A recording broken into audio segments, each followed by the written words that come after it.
The man known to history as Oswald Mosley was born on the 16th of November 1896 on Hill Street in Mayfair in London. His father was Sir Oswald Mosley, 5th Baronet Mosley. The baronetage had been introduced in Britain in the 17th century as a rank of minor nobility. The Mosleys were a lower-ranking scion of the British aristocracy with considerable financial independence. The Mosleys traced their lineage all the way back to the 12th century and the early stages of Norman rule in England. Sir Oswald served for a time in the military during Oswald Jr.'s youth, notably in Egypt, a British protectorate which had been effectively conquered in 1882 to secure Britain's interest in the Suez Canal and the sea route it provided to British India. Young Oswald's mother was Catherine Maud Edwards Heathcote, also a member of the British minor nobility, with strong familial ties to the military. The family was also extremely wealthy.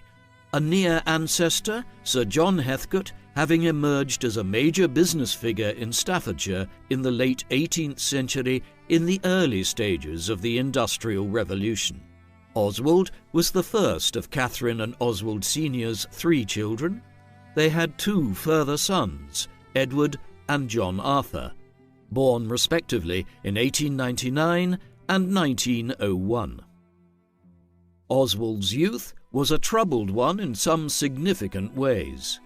Though he clearly benefited from growing up as a member of a wealthy aristocratic family, his parents' marriage was not a happy one, and as the eldest of their 3 children, he was inevitably front and centre in dealing with their marital problems.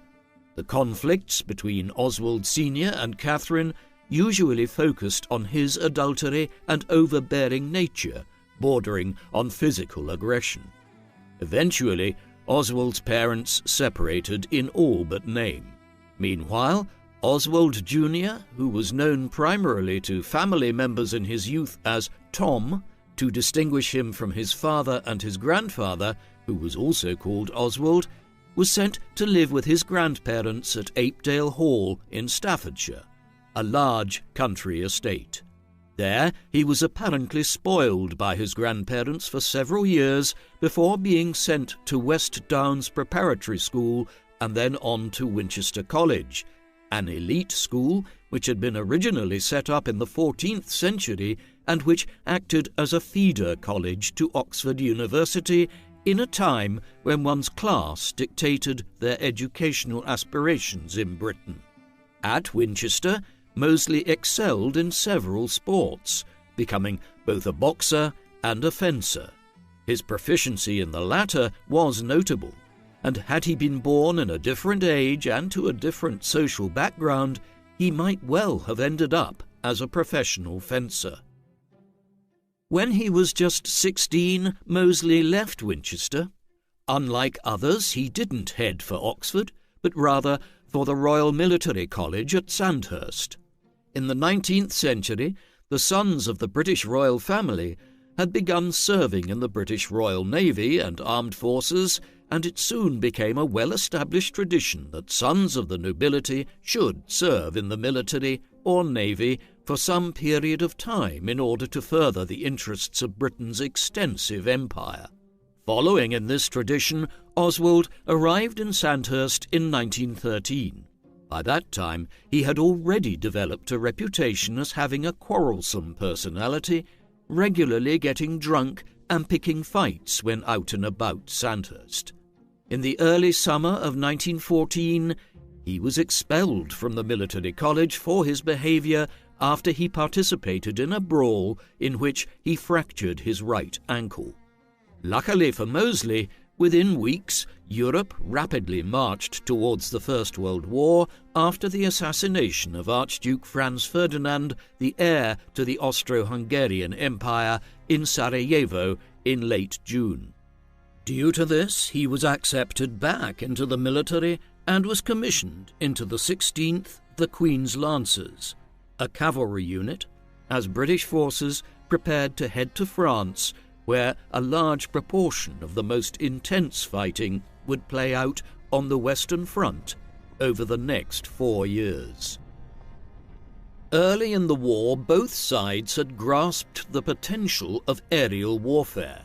The first plane had only been successfully flown in late 1903 by the Wright brothers at Kitty Hawk in North Carolina, but immediately upon the outbreak of the conflict in the late summer of 1914, the British, French, Germans and others realized the potential of aircraft, first for flying reconnaissance missions and then as devices to break the military deadlock on the ground.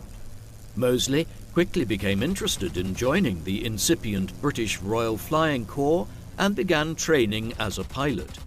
His fleeting career in the Air Force proved disastrous. He quickly completed his pilot's training. Then, in May 1915, while demonstrating his flying abilities in front of his mother at Shoreham, he crashed his plane. The impact shattered his right ankle, which had only recently healed from the fracture caused during the riot that he was involved in at Sandhurst a year earlier. The double injury to his ankle exacerbated the wound and made it unlikely it would heal 100%. Then, to compound matters, he headed back to France to fight in the trenches before it was fully healed. After re-exacerbating the wound again, he was informed that if he didn't head back to England to convalesce, there was a possibility of amputation. Moseley followed doctor's orders when so informed in 1916, but his ankle never fully recovered, and for the rest of his life he walked with a slight limp. Moseley saw active service at the Battle of Loos on the Western Front in France in the autumn of 1915, where he passed out from the pain in his leg, but his return to England early the next year left him effectively confined to administrative duty at the Foreign Office and in the Ministry of Munitions for the rest of the First World War. Nevertheless, his eagerness to serve in France and the fact that it had left him with a permanent injury had gained him some respect in political and aristocratic circles. As the war came to an end, he was consequently contacted by senior figures in the Conservative Party with an eye towards contesting the 1918 general election. He was duly elected for the constituency of Harrow, where he won easy election in an uncompetitive race. Thus, just weeks after turning 22, he entered the British Parliament as its youngest member. He began to make his mark there based on his oratorical abilities, his speech delivery being far better than most of the other members of the House. He served as the representative for Harrow for the next 6 years, gaining re-election in 1922. These were also important years in Moseley's personal life. In the late 1910s, he began a relationship with Cynthia Blanche Curzon, a daughter of George Curzon, 1st Marquis of Kedleston and Earl Curzon. Curzon had served as a Viceroy of British India between 1899 and 1905, as head of the burgeoning Air Board for a time during the war, and finally emerged as Secretary of State for Foreign Affairs in 1919. He would become leader of the House of Lords in the mid-1920s and was both wealthy and powerful. He suspected Moseley wanted to marry his daughter for her wealth and social status, but he nevertheless gave the union his blessing, and Oswald and Cynthia were married in May 1920. A daughter and a son, Vivian and Nicholas, followed in the first years of the marriage, and belatedly a third child, Michael, was born after a long gap in 1932. Other than this veneer of family stability, their marriage was a chaotic one, in which Oswald unleashed chaos amongst the Curzons. He engaged in an affair with Cynthia's younger sister, Alexandra, for a time, and also Grace Curzon, Cynthia's stepmother, who had married Lord Curzon in 1917, his first wife, Cynthia's mother, having died many years earlier.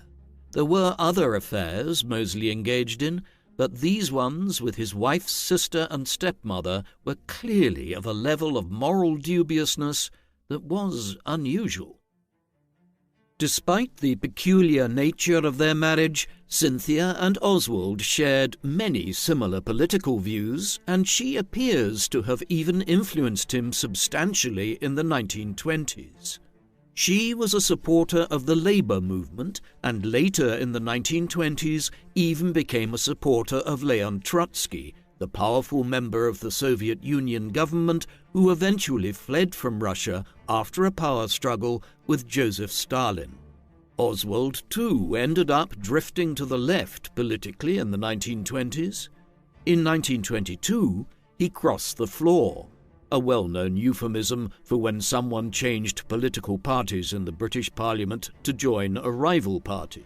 Historically, crossing the floor was associated with individuals moving between the Conservatives and the Liberals, the two dominant parties during the 19th century, but in the post-war period, Labour had outflanked the Liberals to become the major rivals of the Conservatives. When Oswald absconded from the Conservatives in 1922, he initially sat as an independent, but in 1924 he eventually joined Labour. His principal motive in doing so was opposition to the manner in which the British government had handled the Irish War of Independence fought between 1919 and 1921, particularly the use of the notorious Black and Tan irregulars and the atrocities they committed against the civilian population in Ireland.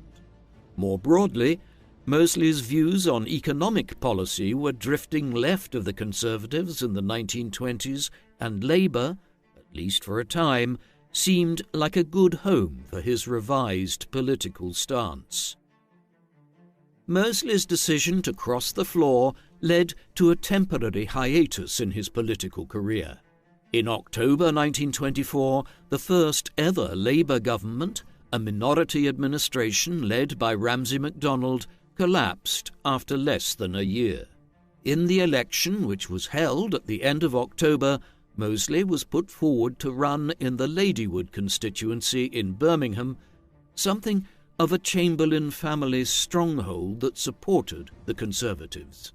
Labour lost the wider election nationally by a large margin, primarily because the Liberal vote collapsed and transferred to the Conservatives. But in Ladywood, Mosley came very close to unseating Chamberlain, a future British Prime Minister. In fact, he may have actually done so. On the first count, Chamberlain was apparently elected by just 7 votes. Mosley understandably demanded a recount. On the second effort, Mosley emerged as the victor by a margin of 2 votes. Eventually, on the final count, Chamberlain's vote appeared to suddenly jump by nearly 100 votes, and he won by a majority of 77. Mosley's political career was briefly on hiatus, though he had given Chamberlain such a scare that in the next election he switched to the safer seat of Edgbaston. With his parliamentary career temporarily at an end, Mosley and Cynthia went travelling.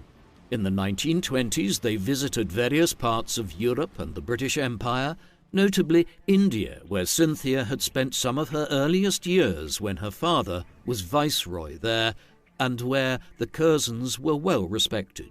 There, Mosley met with Mahatma Gandhi, the leader of the Indian independence movement. It is an indication of the contradictions which characterized Mosley that he could, despite displaying a clear streak of virulent anti-Semitism and racism in other respects in later years, demonstrate his respect for Gandhi after meeting him in the 1920s, while the Indian political leader, for his part, also stated that Mosley had made a favourable impression on him.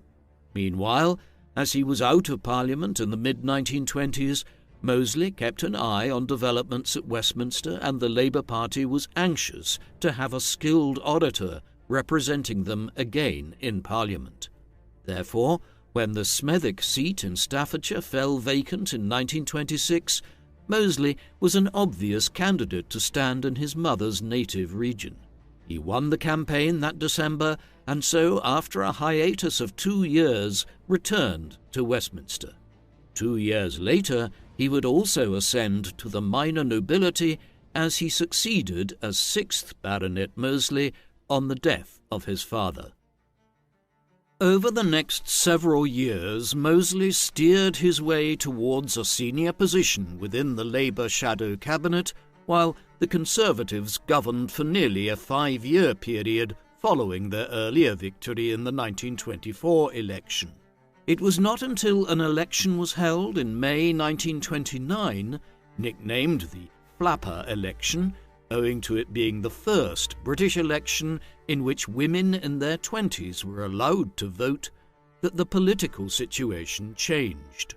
Although the Wall Street crash would not occur for several months yet, the election was fought against a backdrop of some early economic warning signs and rising unemployment in Britain, factors which saw Labour make extensive gains over the Conservatives and returned MacDonald to 10 Downing Street as Prime Minister of a new minority government. Mosley had hoped for a senior cabinet appointment, but had to make do with the lesser position of Chancellor of the Duchy of Lancaster, an office which centres on administration of the royal estate. MacDonald did not wish to alienate a figure who he viewed as full of promise and whom many in political circles in the 1920s viewed as a potential leader of Labour and future Prime Minister. Hence, MacDonald gave him some unofficial duties in solving the unemployment problem, but Mosley was generally impeded in his efforts by more senior Labour Party stalwarts who had been involved in the party's economic policy formation for decades. As this occurred, his frustrations with his position in the Labour administration grew. The events of the late 1920s and early 1930s were to determine the course of the rest of Mosley's life. In the autumn of 1929, after a half-decade of intense economic growth, as Europe was rebuilt following the First World War and the civil wars that had followed through 1923, the economy in Europe and the Americas became so overheated that it resulted in the Wall Street crash, one of the largest financial meltdowns in history. As is well known, the Great Depression followed, a period of economic decline and stagnation that saw tens of millions of people lose their jobs and a level of deprivation amongst the poor of countries like Britain, Germany and the United States that is without equal in modern times. The Great Depression also led to massive political fluctuations in Europe and the Western Hemisphere that led to the collapse of centrist governments. From 1930 onwards, political extremes on the left and right were once again in vogue. For Mosley, the crisis of the Great Depression led to him once again reconsidering his political stances as he came to conclude that the Labour Party did not have the ability or the ideas to meet the economic crisis head-on. Having flirted with the Conservatives in years gone by, and now the Labour movement, he would, from 1930 onwards, hew his own political path. The first major sign of Mosley's increasingly independent streak was seen in 1930 when he drew up and released what is now known as the Mosley Memorandum. The memorandum was Mosley's blueprint for how Britain could pull itself out of the Great Depression. In it, he called for the implementation of high tariffs on imports of goods from other European countries in order to protect British industry and commerce in the midst of the crisis, a measure which he believed would increase employment at home. Where goods had to come into Britain from abroad, he proposed that they should be sourced from parts of the British Empire rather than obtained from the United States, Germany, France or other competitors. He also called for the nationalisation of certain British industries, a radical overhaul of the educational system to ensure British men and women stayed in education for longer and more people went on to higher education, while other features of the memorandum aimed towards reducing the highly class-based nature of British society. Effectively, what Mosley was aiming towards was a state-led version of a knowledge economy where the aim was to create a broad and dynamic middle class. While Mosley is a very controversial figure today, there is no denying the fact that there were attractive elements to the memorandum, and it was widely praised at the time by economists, including John Maynard Keynes, the most important economist of the first half of the 20th century. Over half a century later, policy analysts in the British Conservative Party reconsidered it as a means of responding to the economic downturn of the early 1990s. As much as the memorandum was praised by figures like Keynes at the time, it was clear to Mosley that it would not be accepted as the basis of the Labour Party's economic policy. He quickly decided to split with the party. However, unlike Winston Churchill, whose family was somewhat close to the Mosleys and who had once crossed the floor from the Conservatives to the Liberals, only to come back again to the Conservatives in the 1920s, Mosley would not return to the Tories, nor would he join the Liberals, which were a rapidly declining force in British politics once support for the Labour Party expanded in the 1920s. Instead, Mosley formed his own party, calling it the New Party. Formally established in the spring of 1931, it immediately emerged as a minor parliamentary group as Mosley convinced half a dozen fellow Labour MPs to join him. Its main policy platform was the Mosley Memorandum. Ultimately, the New Party lasted for only a year, for in 1932, Mosley formed a new organisation and amalgamated the New Party into it. He called it the British Union of Fascists. Meanwhile, the New Party lost its parliamentary representation quickly as its main figures, including Mosley, lost their seats in the 1931 general election. It is worth pausing in our story to consider the politics of Europe in the 1930s. The economic and social crisis wrought by the Great Depression, combined with the fears of a communist takeover of much of Europe following the establishment of the Soviet Union near the end of the First World War, had created a general desire for a new form of politics in Europe, one which combined elements of radical nationalism and also elements of socialism. This curious mix of left and right-wing politics is typically identified as fascism today and is associated with extreme racial views, but contemporaries would have understood it more as a form of corporatism, the idea that the citizens of a country would be unified in a corporate manner in furthering and advancing their nation's cause in a way which was both nationalistic but also socialistic in the sense that the well-being of the middle and lower classes was to be favoured as much as the upper classes. While it has enormously sinister overtones today as a result of the barbaric racial elements which were incorporated into this fascist politics when Mosley established the British Union of Fascists in 1932, those same negative overtones did not yet exist. Moreover, what he was doing was entirely in keeping with the general drift of politics in the Western world at that time.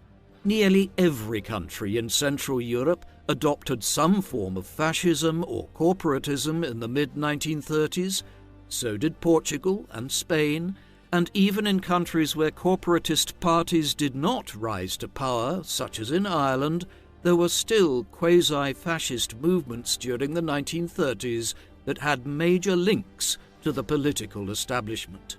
As such, what Mosley was doing in the early to mid-1930s needs to be viewed in context. The period when Mosley was establishing the new party and then the British Union of Fascists in 1931 and 1932 were also years of continuing infidelity in his marriage. The new object of his affections in the early 1930s was Diana Guinness, a scion of the Mitford family, a British aristocratic family that could trace their lineage all the way back to the Norman conquest in the 11th century. Diana was married to Brian Guinness, a member of the wealthy Anglo-Irish brewing dynasty, and, as with Oswald, she had children from her first marriage. Nevertheless, she divorced her husband in 1932, and her affair with Oswald became more and more serious over time. For his part, he had repeatedly asserted his intention to leave Cynthia, though one suspects he might never have done so had fate not intervened in 1933, as Cynthia died at just 34 years of age from complications of peritonitis, which in turn had emerged following an operation for appendicitis. With this, Oswald and Diana were able to pursue their relationship more openly, and they soon emerged as the most prominent couple in the world of British fascism, with Diana espousing the political movement faithfully, having come from a family which was keenly divided between adherents of fascism and socialism. It was not until 1936 that Oswald and Diana eventually married. They would have 2 sons, Alexander and Max. The British Union of Fascists had mixed success in the 1930s. Its membership grew to over 50,000 people, and it began to acquire support from elements of the established British media, such as the Daily Mail newspaper, which once ran a headline proclaiming, quote, "Hooray for the black shirts," in reference to the black shirt uniform which Mosley had the members of the BUF adopt. It found particular success in certain parts of London and other urban centres where unemployment was high as a result of the Great Depression, and there was a growing anti-migration sentiment. However, it met with very little electoral success, not contesting the 1935 general election and holding no more than a few seats on local councils at various points in the 1930s. This is how things stood for the most part throughout the decade. But while the BUF did not have any real parliamentary presence, they were still a factor in British political life that could not be avoided, with their distinctive uniforms, their rallies, and Mosley's oratory. Even those who reviled the BUF politically had to admit that Oswald was perhaps the most effective political speaker in the country during the 1930s. If the BUF met with little electoral success in the 1930s, this was perhaps largely owing to concerns about the party's connections to European fascism and, in particular, with Nazi Germany. The Nazis under Adolf Hitler had come to power there in 1933. Much of their rhetoric centered on reviving Germany after the humiliation of the First World War and the Treaty of Versailles that had been imposed on Germany in 1919. With their talk of Germany's re-emergence as the greatest power on the continent, many in Britain were uneasy about this new political experiment being orchestrated from Berlin and what implications it might have for Britain and for peace in Europe. Despite the general unease with Hitler, Mosley positively cozied up to the Nazis. When he and Diana were married in 1936, the ceremony was carried out in Germany at the home of the Nazi propaganda minister Joseph Goebbels. Mosley was also a great admirer of the Italian fascist leader Benito Mussolini. In 1937, he began an initiative to establish a pro-German radio station broadcasting from the Channel Islands. It was all enough to give many in Britain pause as to where Mosley's political loyalties lay and what his motives were with the BUF. Hand in hand with his growing ties to the fascist movements on the continent was an adoption of an increasingly xenophobic and anti-Semitic stance by Mosley and the BUF, particularly towards the Jewish community in Britain. There was also a more virulent form of anti-migration rhetoric in Mosley's political statements towards groups such as the Irish and the peoples of the British Empire in regions like India and South Africa, a development which points towards a fundamental shift in his own political views from the more tolerant figure of the 1920s. All of this came to a head on the 4th of October 1936 in the Battle of Cable Street in the East End of London. That day, a march was held by Mosley and the BUF, one which would involve separate divisions of the Black Shirts and their supporters proceeding from the Tower of London to Bethnal Green and Shoreditch, where speeches would be made by Mosley and others. In response, a separate countermarch was organised by a coalition of anti-fascists, including the British Communists, trade unionists, and groups representing both the Jewish and Irish communities in London. Barricades were also erected by those opposed to Mosley's event, primarily on Cable Street, to impede their march, thus the name the Battle of Cable Street. The Metropolitan Police managed to prevent the event from boiling over into major violence, with well over 100 people arrested. Overall, it demonstrated the growing racism of the BUF movement, but also the determination of many different groups in London to unite to oppose them. A petition to try to prevent the march garnered over 100,000 signatures, and the government moved afterwards to pass the Public Order Act of 1936, which prohibited large gatherings in which paramilitary uniforms, like those of the Black Shirts, would be worn. The late 1930s were an increasingly fractious period in the history of the BUF. On the continent, Germany was rapidly rearming in a breach of the terms of the Treaty of Versailles, while in the spring of 1938 it violated another major tenet of the peace treaty of 1919 by entering a political union with Austria to create a Greater Germany. No sooner was this undertaken than Hitler began pressing Britain, France, and Italy to be allowed to annex the Sudetenland, a region of Czechoslovakia where a majority of people spoke German and identified as being ethnically German. Eventually, the British and French caved to pressure from Hitler at the Munich Conference of September 1938, but warned that any further acts of aggressive expansion would lead to war. As these events played out, Mosley and the BUF became ever more controversial in England. At a rally in Liverpool late in 1937, members of the public pelted Mosley with rocks after he gave a fascist salute to the crowd. Yet he continued to have a loyal following. At the Britain First rally held at Earl's Court Exhibition Hall on the 16th of July 1939, 30,000 people attended the largest indoor political rally in British history.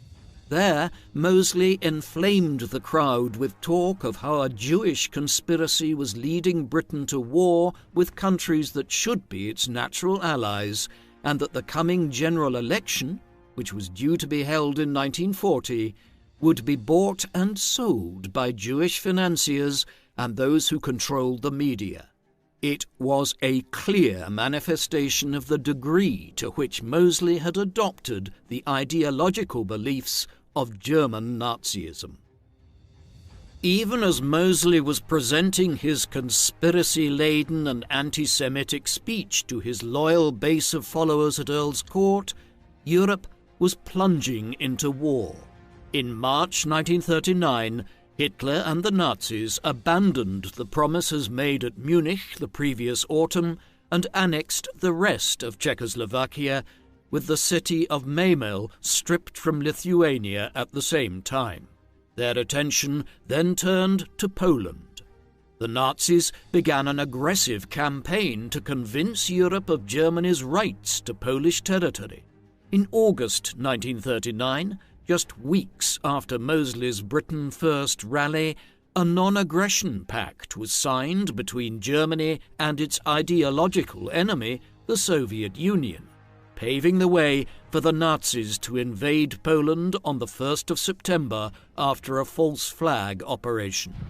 As German tanks rolled over the eastern border, London and Paris declared war on Berlin. The Second World War remained a largely European affair for months thereafter, with little major action. The Germans and Russians quickly overran Poland and carved it up between them, but little occurred in the winter of 1939 and the spring of 1940, so much so that some began to call the war a phony war.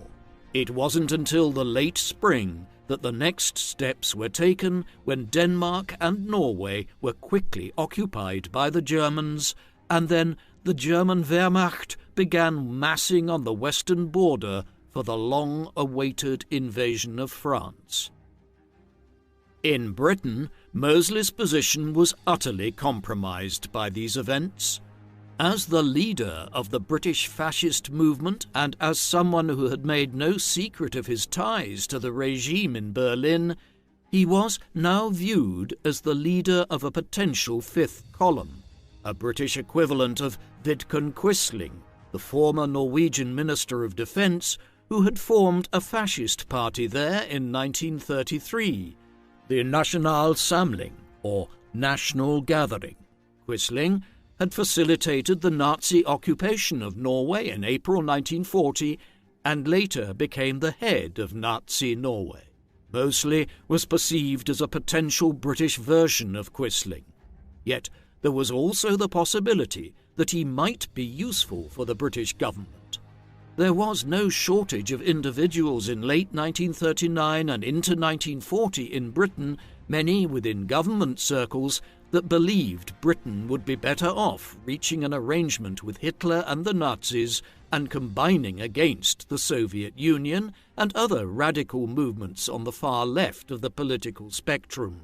In calling throughout the first months of the war for a negotiated peace, Mosley was positioning himself as someone who could negotiate with Berlin on Britain's behalf if the tide swung in favour of peace.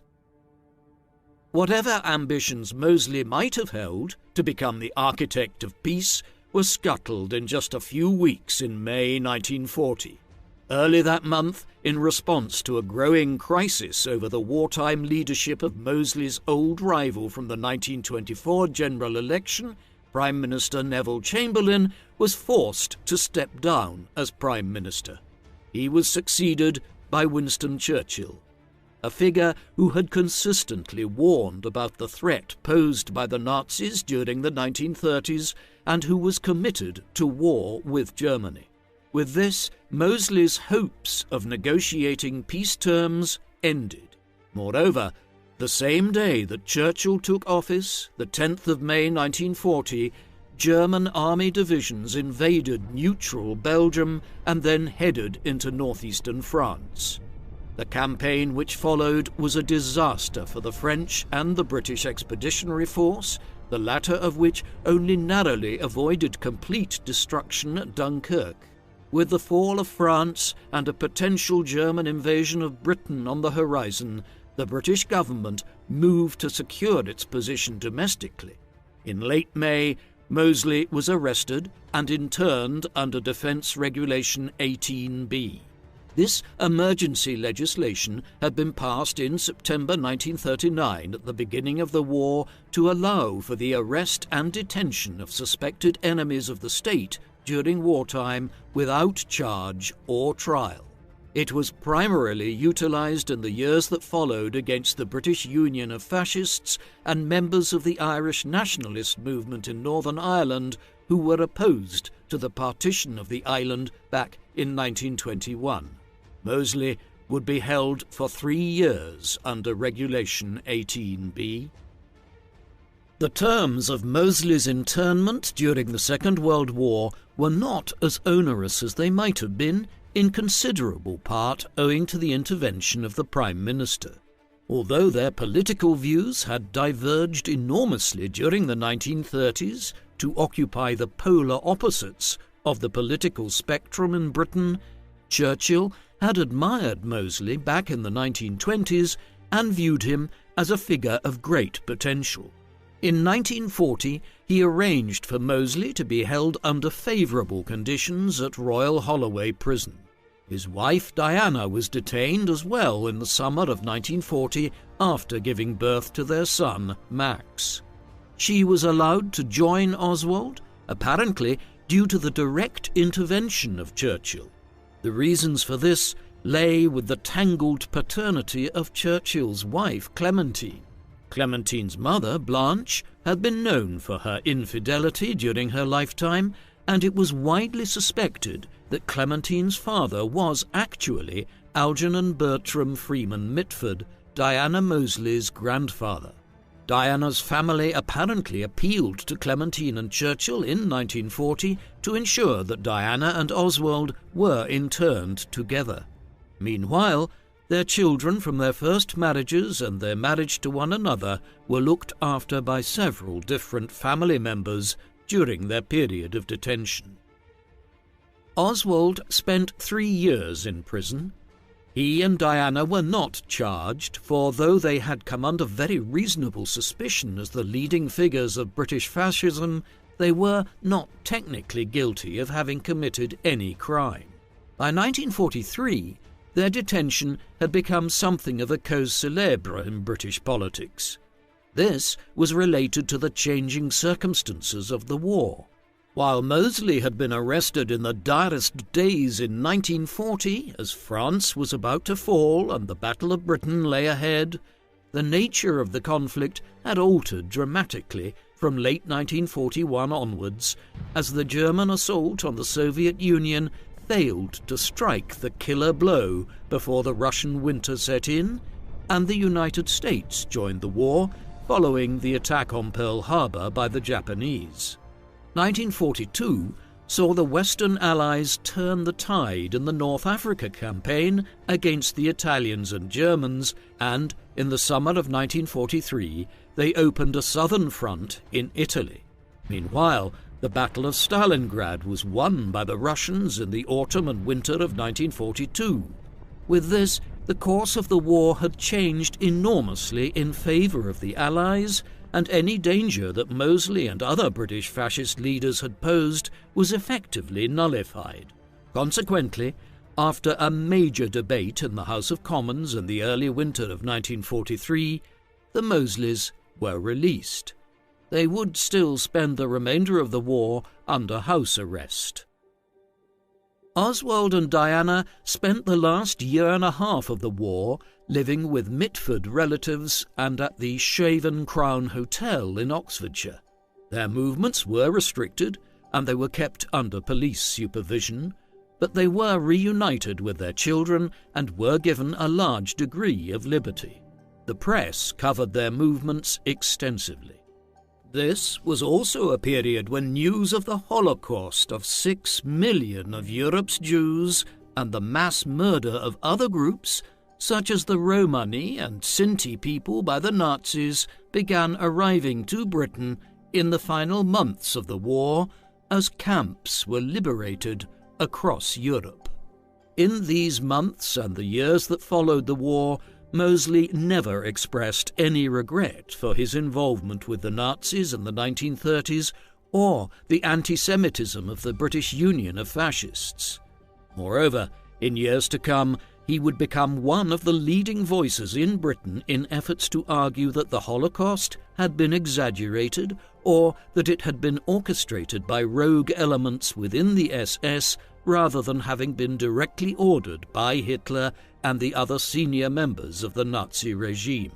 As such, while Mosley's politics moved on to other concerns in the post-war period, he never expressed any contrition for his role in the fascist politics of the 1930s and the genocidal programs which had resulted from it on the continent. With the end of the war in Europe in the early summer of 1945, Mosley was now free to return to his life without any further punishment.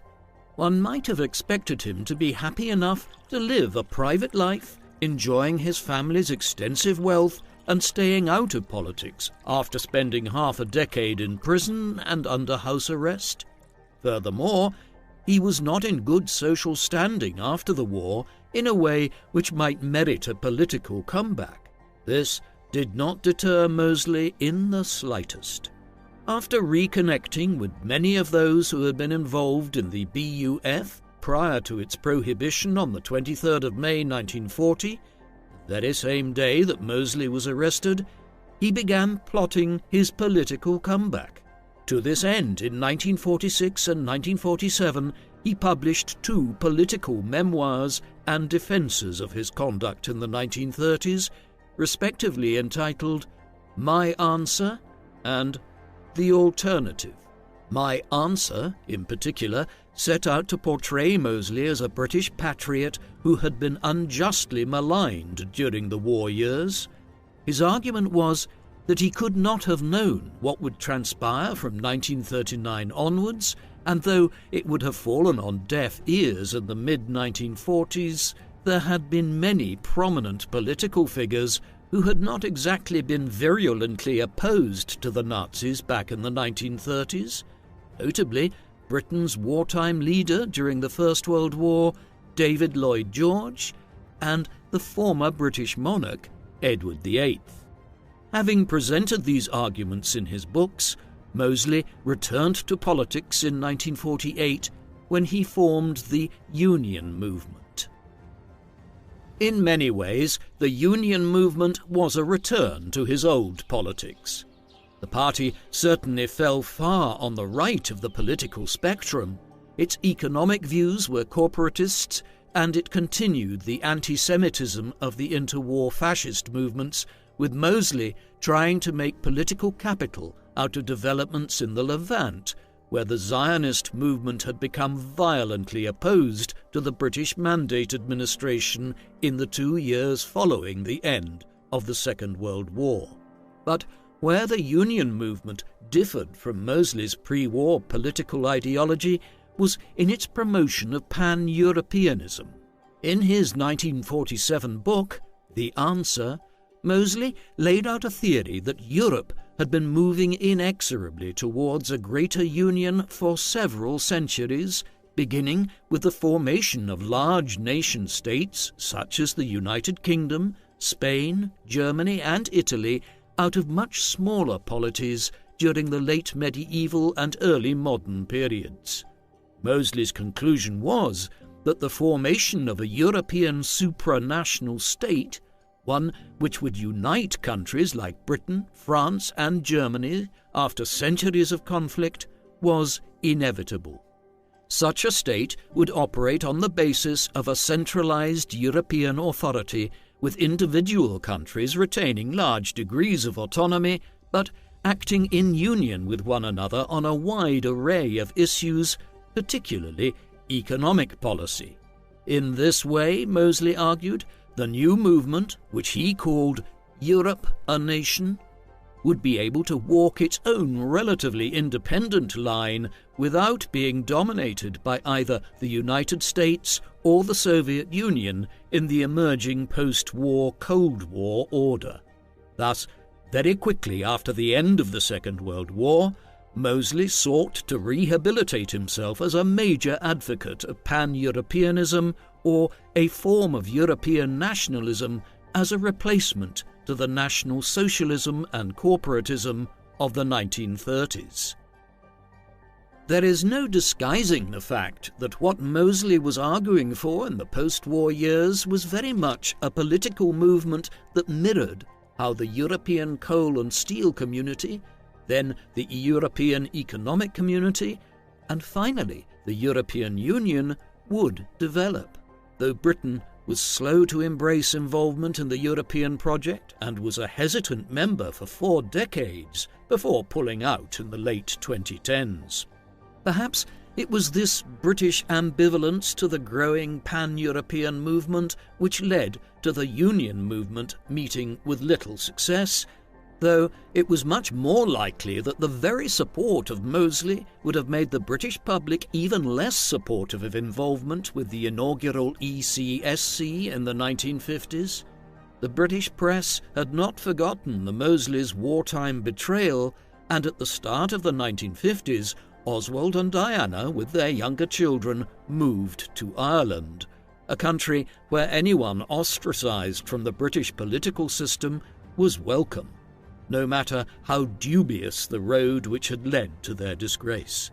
The Mosleys lived there for several years, an exile which was made more favourable by the fact that several of Diana Mitford's siblings also had ties to Ireland. Deborah Mitford, for instance, having married into the Cavendish family, which had extensive estates in the south of the country. As much as Mosley might have tried to embrace a less controversial form of politics in the post-war years and attempted a political comeback, his politics retained their racist edge. 2 developments in the 1950s emphasized this. First of these related to Africa. In the aftermath of the war, Britain was unable to ignore calls for independence from many of its colonies. After India and Pakistan acquired their independence in 1947, calls escalated for the same in Africa, where the British held lands covering much of southern Africa, around modern-day Zimbabwe, Botswana and Zambia, extensive territories further north around Uganda, Kenya and Sudan, and other lands to the west in Nigeria and Ghana. Mosley's solution to calls for independence was a form of continent-wide apartheid, whereby the European powers, Britain and France being the 2 nations who controlled huge swathes of the continent, would divide their colonies into white and black controlled areas, mirroring in many ways the system which had been created in South Africa in the late 1940s to preserve the position of the white minority Afrikaner community there. Mosley's proposals were soon abandoned, especially in the aftermath of the disastrous Suez Crisis of 1956, and the British and French began granting independence to nations all across the continent. Mosley would remain an ardent supporter of the apartheid regime in South Africa for the remainder of his life, visiting there in the 1960s long after the apartheid movement had started to become controversial internationally. Furthermore, he continued holding business interests in South Africa throughout the 1950s, 1960s and 1970s. The second episode, which was revelatory of Mosley's racial views in the post-war period, occurred in Britain itself in the late 1950s. In the immediate aftermath of the war, Britain, like many other European countries, had been left with a large labour shortage owing to the death of hundreds of thousands of young men during the war. Where Germany, for instance, had turned to countries like Turkey for foreign workers, Britain reached out to its empire. In the course of the late 1940s, tens of thousands of people began arriving from the Caribbean and other regions, the so-called Windrush generation, named after the HMS Empire Windrush, a ship that had arrived with one of the first large numbers of Caribbean migrants in 1948. By the mid-1950s, the growing influx of people from overseas into London and England more broadly was creating increasing inter-community hostility in some parts of England's major cities, especially during periods of low employment, when people born in England perceived the newcomers as taking jobs they might otherwise have acquired. This led, in the autumn of 1958, to the Notting Hill race riots in the Notting Hill area of London. A week of violence saw attacks on people of West Indian descent and scores of arrests. Mosley's reaction was to return to England and run for election in the Kensington district of London in 1959, fashioning his campaign around exploiting racial tensions in the capital. Some of the proposals he mooted during the campaign were regressive in the extreme, not just favouring a ban on further migration from the empire, or what remained of it, but also proposing forced deportations of those who had arrived in the decade or so after the war, and a ban on intermarriage. It was as close to a major political breakthrough that he would ever have in the post-war years, capturing nearly 10% of the vote, though ultimately failing to win a seat. In the aftermath of his failed election bid in 1959, Mosley relocated with Diana to Paris. They spent the remainder of their lives for the most part in Orsay, a wealthy suburb on the outskirts of the city. From here, he began efforts to try to coordinate with other pan-European far-right political movements in other countries. This led, in the 1960s, to the formation of the National Party of Europe, an umbrella organisation which included Mosley's union movement in Britain, the Deutsche Reichspartei in West Germany, the Italian Social Movement, and Jeune Europe in Belgium. All far-right parties with elements of neo-fascism in their workings. A manifesto, released in 1962, foreshadowed many elements of what would become the European Union, calling for a European Parliament and other federal measures of that kind. But others harked back to the corporatist politics of the right in the 1930s in declaring the movement's antipathy to both communism and capitalism. Effectively, it called for a third way, whereby Europe would separate itself off from both the US and the USSR, while another proposal was for the dismantling of the United Nations and its replacement with a tripartite body which would be formed of the US, the USSR, and the new European supranational state. A final, novel element to it was the description of parts of Africa as constituting part of Europe. Clearly, a provision that was designed to keep the Maghreb under European control in order to generate support for the movement in France, as that country was still at war to try to retain control over Algeria.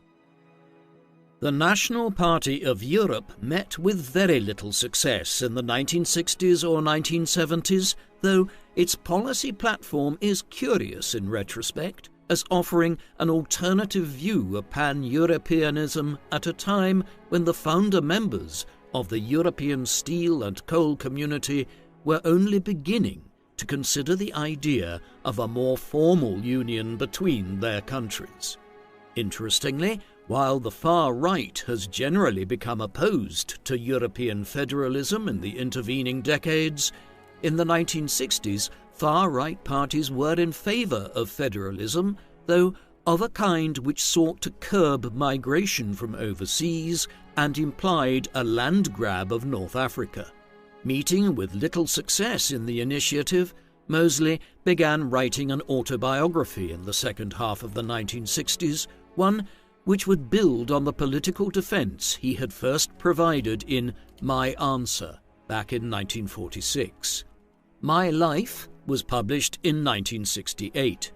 It was hardly an attempt to seek redemption for his past political life, but rather sought to explain away certain criticisms of him which had been made over the years, with Mosley being unrepentant in his views that Europe should be a continent for Europeans, and claiming that his politics in the 1930s was a response to the ineffectiveness of both Labour and the Conservatives. By the time My Life was published in 1968, Moseley had entered his 70s. His health was gradually declining. He had made one last effort to gain election in Britain in 1966, and after a fresh humiliation in which he acquired less than 5% of the vote, he effectively resigned himself to the end of his political career. The Union movement was wound up in the early 1970s and was replaced by the National Front as the main far-right party in Britain. By the time it began in the mid-1970s to gain some popularity in Britain, as the UK entered the worst economic crisis it had seen since the Great Depression, Moseley was suffering from Parkinson's in France. His last years were spent largely uninvolved in active politics owing to poor health and old age. He died in Orsay on the 3rd of December 1980 at 84 years of age. A small funeral was held in Paris, after which Oswald was cremated and his remains were scattered around the famous Père Lachaise cemetery. Just over 2 years later, his eldest son, Nicholas, born in 1923 of his first marriage to Cynthia, published a 2-volume biography of his father and the Mosleys' family life. Oswald had requested Nicholas, who he had a difficult relationship with, to write it, making his private papers fully available to allow him to do so. The work was generally critical of Oswald and his political career, while humanizing him as a father. Oswald Moseley was a complex figure. It would be easy today to dismiss him as simply a would-be fascist dictator of Britain, and admittedly there were many elements of that kind to his politics. Yet his political views in the 1930s should not be read entirely in light of what the Nazis did across Europe in the late 1930s and first half of the 1940s. There were different types of corporatism and fascism, such as Franco's regime in Spain. Similarly, Moseley's form of corporatism was different to what was being espoused in Germany. Moreover, his economic policies were endorsed by a large cross-section of leading British economists during the Great Depression, while his pan-Europeanism after the Second World War foreshadowed the general drift of politics within what has become the European Union. However, these complicating factors aside, there is absolutely no doubt that Moseley also advocated for a form of racial hierarchy, one which displayed acute anti-Semitism and also called for racial segregation across Africa, where much of the continent would have been transformed into an expanded version of apartheid South Africa. As such, while his political views were complicated, they were also not entirely estranged from the racial fascism of Nazism. What do you think of Oswald Moseley? Should he be perceived as a straightforward fifth column of the Nazi movement within Britain, or was he a more complex figure? Please let us know in the comment section. And in the meantime, thank you very much for watching.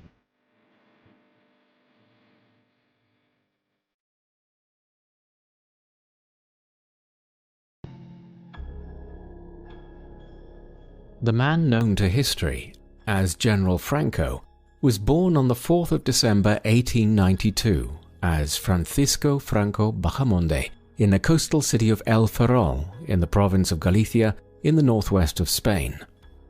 His father was Nicolas Franco, a descendant of an Andalusian family which had served in the Spanish Navy for 6 generations back into the early 18th century, and Nicolas himself would continue this tradition, working as an officer in the Spanish Naval Administrators Corps in the late 19th century. However, the relationship between Nicolas and his son Francisco would prove to be fraught, Nicolas being eccentric and a somewhat decadent character, traits which his son grew to dislike in his father.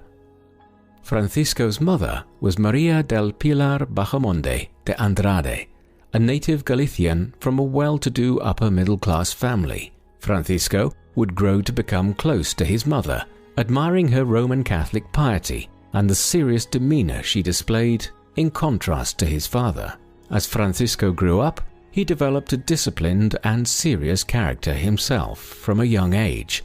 He was originally destined for a career in the Spanish Navy, like multiple generations of the Francos before him. However, his family life was thrown into turmoil in 1907, when Francisco was just 14 years old. At this time, his father Nicolas abandoned his family and would soon marry another woman in Madrid. Francisco never forgave him and only maintained a limited relationship with his father for the remainder of his life. It is hardly a coincidence that just around the time that Nicolas Franco abandoned his family in Galicia, Francisco discarded any plans to join the Spanish Navy and instead entered the Spanish Infantry Academy in Toledo at just 14 years of age, though the decision was also partly attributable to the massive decline in the Spanish Navy in the aftermath of the Spanish-American War of 1898. Francisco eventually graduated in 1910 as a second lieutenant. His performance at the academy had been relatively modest, graduating towards the lower end of his class, but this can be partially explained by his age, many of the cadets at Toledo being 2 or 3 years older than Franco. The Spain that Franco now entered military service for was on the cusp of a protracted political emergency. Indeed, it had been enduring a very prolonged crisis in one shape or another for 2 centuries. In the 16th century, Spain had been the foremost European power, the superpower of its day, fueled by an enormous empire in the New World and huge gold and silver bullion flows from Mexico and Peru.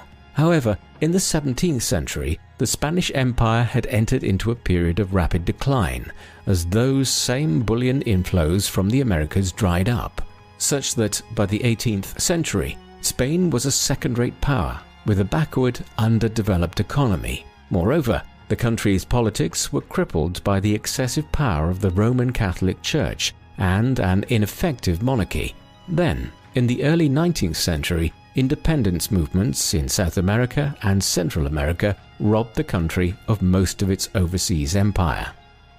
However, a reform movement was underway. During the first years of the 19th century, the country fell into the orbit of Napoleonic France, and a new generation of Spanish politicians was calling for a complete overhaul of the country's politics, economy, and society.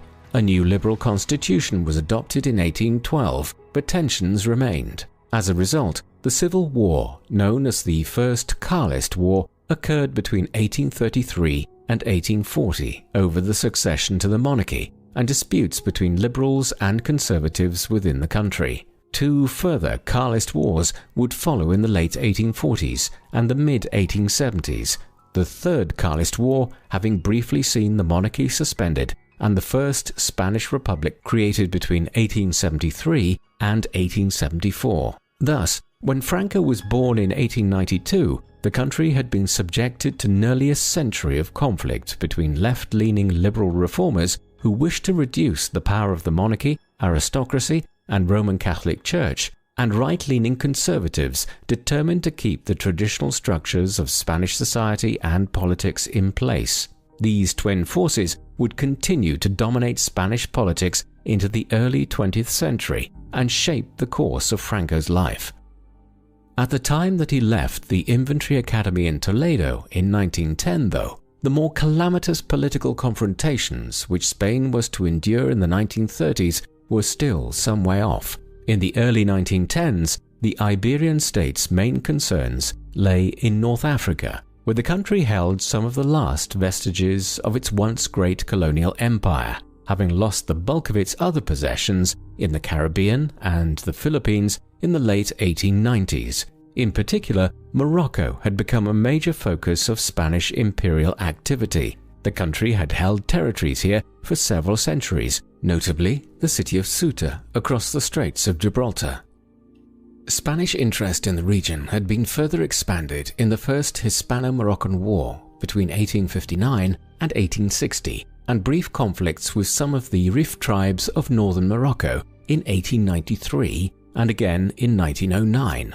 A more substantial land grab was effected in November 1912, when a treaty was agreed between France and Spain, whereby Morocco was divided between them, Spain acquiring the entire north coast of the country and a strip of land in the south, while France took the more expansive central parts of Morocco. Yet while the agreement between the two European powers had established their respective spheres of influence, making a reality of Spanish rule in the newly acquired territory was a more protracted affair. Efforts to pacify the various tribes and political groupings in Morocco would occupy the attentions of the Spanish military for the remainder of the 1910s. Thus it was that Franco, fresh from the academy in Toledo, volunteered to take up a position in North Africa in 1912 at the age of 19. Franco's service in Morocco began his swift ascent within the Spanish military. In 1913, he was promoted to first lieutenant in an elite regiment of Moroccan cavalry. He became well known for his professionalism and command abilities, and also for the concern he showed for the well-being of the troops under his command. In 1915, he was appointed as a captain, the youngest individual in the entire Spanish army to hold that post. But the following year, in 1916, he suffered a serious gunshot wound in the abdomen. As a result, the young Franco, now just 24 years of age, was sent back to Spain and would spend the next few years back in southwestern Europe. The establishment of the Spanish Foreign Legion in 1920 and Franco's appointment as second-in-command of the newly established brigade was the direct cause of his return to North Africa in the early 1920s, as yet another war erupted between the Spanish and the Berber tribes of the Rif Mountains, one which would last on this occasion for half a decade between 1921 and 1926.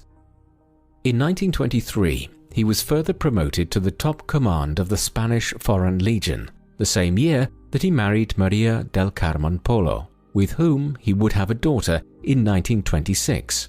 Like her mother, she was named Maria del Carmen, and she would be Franco's only child. Shortly after their marriage in 1923, he was called to visit Madrid for an audience with the Spanish king Alfonso XIII. This meeting was indicative of the growing fame which Franco was earning within Spain for his military service in Morocco. Moreover, this occurred at a time when the power of the military was growing. In September 1923, the king endorsed what was effectively a seizure of power by General Miguel Primo de Rivera, who would head the Spanish government for the next 7 years with the slogan "Country, Religion, Monarchy," a clear indication of his desire to rule Spain along traditional conservative lines. Back in North Africa, Franco was instrumental in bringing the Rif War to a successful conclusion in the course of 1925 and 1926. His reputation now soared throughout Spain to that of a national hero, and on the 3rd of February 1926, he was rewarded with a promotion to the rank of Brigadier General. Franco was just 33 years of age at the time, and the elevation to the rank of general made him one of the youngest generals in any European army. 2 years later, he was appointed as the director of the newly established General Military Academy in the city of Zaragoza. These actions of the 1920s were crucial for later events, as Franco's subsequent rise to power in the 1930s was predicated, to a large extent, on the reputation he had gained for his command in North Africa, and also the loyal following he engendered amongst graduates from the academy in Zaragoza between 1928 and the early 1930s. The events which would eventually culminate in the Spanish Civil War and Franco's ascent to power have their origins in 1930. In late January that year, the effective head of the Spanish government since 1923, General Miguel Primo de Rivera, was forced to resign owing to a deepening economic crisis in Spain and public discontent with the direction of the country's politics. There now followed 15 months of political instability in the country, culminating in municipal elections in April 1931, in which the Republicans won over 40% of the vote, as opposed to just 25% for the monarchists. This was perceived as a referendum on the monarchy of King Alfonso XIII. one which he listened to the result of. On the night of the 14th of April 1931, just 2 days after the elections, he left Spain without abdicating. Earlier that same day, the Second Spanish Republic had been formally declared, ending the Spanish monarchy and ushering in a new period of Spanish politics. The leaders of the newly proclaimed republic now undertook wide-ranging reforms of the country, its economy, the role of the church, and the military. As someone who was closely associated with Alfonso's rule and de Rivera's government, Franco's career now stalled. He was removed from his position at the academy in Zaragoza, and the school itself was dissolved. Franco was a monarchist and was ideologically opposed to the Second Spanish Republic, but he nevertheless indicated his willingness to accept the new dispensation and work with the government in the early 1930s. This, however, was not enough to prevent the new government from effectively demoting him to a number of minor commands during the first years of the Second Spanish Republic. The new republic was bedeviled by instability during its brief life, including attempted coups and regional instability, all of which would eventually culminate in the Spanish Civil War. Before that calamitous conflict erupted, however, the country lurched from liberal to conservative regimes and back again. In 1933, the Spanish Confederation of the Autonomous Right were the victors in elections to the Spanish legislature, prizing power from the liberal parties which had seized power in 1931. The 1933 elections were a boon for Franco's flagging career. He was restored to a more active command, and in 1934 he was promoted to Major General. That October, he was placed in charge of suppressing a violent revolt amongst miners in the province of Asturias, who were unhappy with the growing influence of the conservatives within the Spanish government cabinet. His successful prosecution of the Asturias insurrection would see him appointed as chief of the Spanish Army's General Staff on the 19th of May 1935. The insurgency in Asturias and Franco's stated views on it also points to where his ideological views and personal politics lay by this time. Franco described the insurgency as a frontier war, one being perpetrated by socialists and communists with the goal of overthrowing civilization itself in Spain. Franco's anti-leftist credentials were being established in this manner, just as the Spanish political landscape was lurching into its ultimate crisis. A series of scandals in the mid-1930s led to the dissolution of Parliament and the calling of new elections for February 1936. This occurred at a time when the country's politics had polarized to an unprecedented extent between a left bloc of communists, socialists, and radical Republicans united into a coalition termed the Popular Front, and a right bloc of monarchists, conservatives, Spanish traditionalists, and ultra-Catholics, with the latter having a large amount of support from elements within the military hierarchy and the colonial administration in North Africa. Despite this coalition on the right, the left were victorious in the elections of 1936, and Manuel Azana, the leader of the Republican Left Party, was quickly made president in a new government of the left. Azana's appointment as president in 1936 was the catalyst for elements on the right, and in particular within the military, to now begin plotting a coup d'etat. As this was occurring, Franco was effectively in exile. In February 1936, he had been sent to the Canary Islands as a military commander there, a position which was effectively a form of banishment from Spain itself. Up to this point, General Franco had largely remained aloof from any of the political parties in Spain, but he was now contacted by those elements within the military who wished to overthrow the government of the Second Spanish Republic in order to end the anarchy which had characterized Spain's politics throughout the 1930s. In June 1936, he met with the officers in question in a forest on the island of Tenerife to discuss the coup. At this point, Franco refused to commit to the insurrection, but in the weeks ahead, he did so. The revolt would be led by three individuals: General José Sanjurjo, a monarchist opponent of the Second Republic who was living in exile in Portugal would be its symbolic head, while Emilio Mola y Vidal, 1st Duke of Mola, would lead the revolt on the Spanish mainland. Franco took command of the Spanish colonial armies in North Africa. The Spanish Civil War began on the 17th of July 1936, a day earlier than planned, when the Army of Africa rebelled in Morocco. The following day, Franco flew from the Canary Islands to North Africa as the rebel forces were seizing control of large parts of Spain.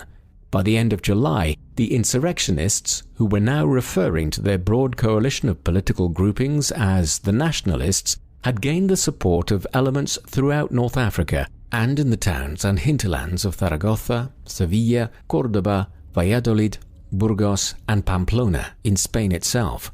However, the government, broadly identified as the Republicans, managed to maintain control over the largest cities, including Madrid, Barcelona, Bilbao, Malaga, and Valencia. With the two sides both holding or seizing substantial parts of the country, the stage was set for a prolonged and bitter conflict.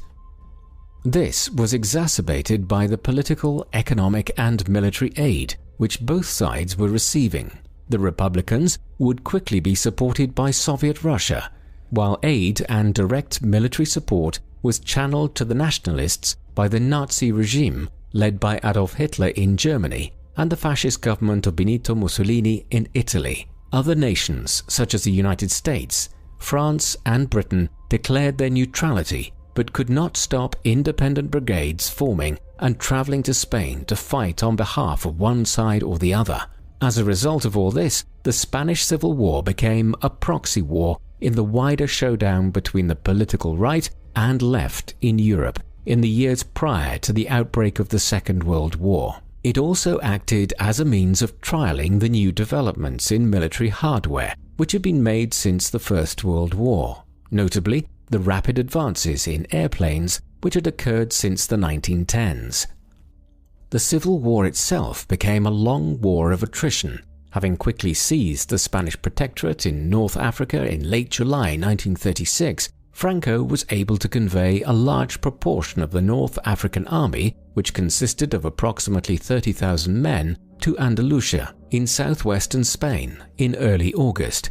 He then began a march on Madrid, with the goal of seizing the Spanish capital from the Republicans and bringing the war to a swift conclusion.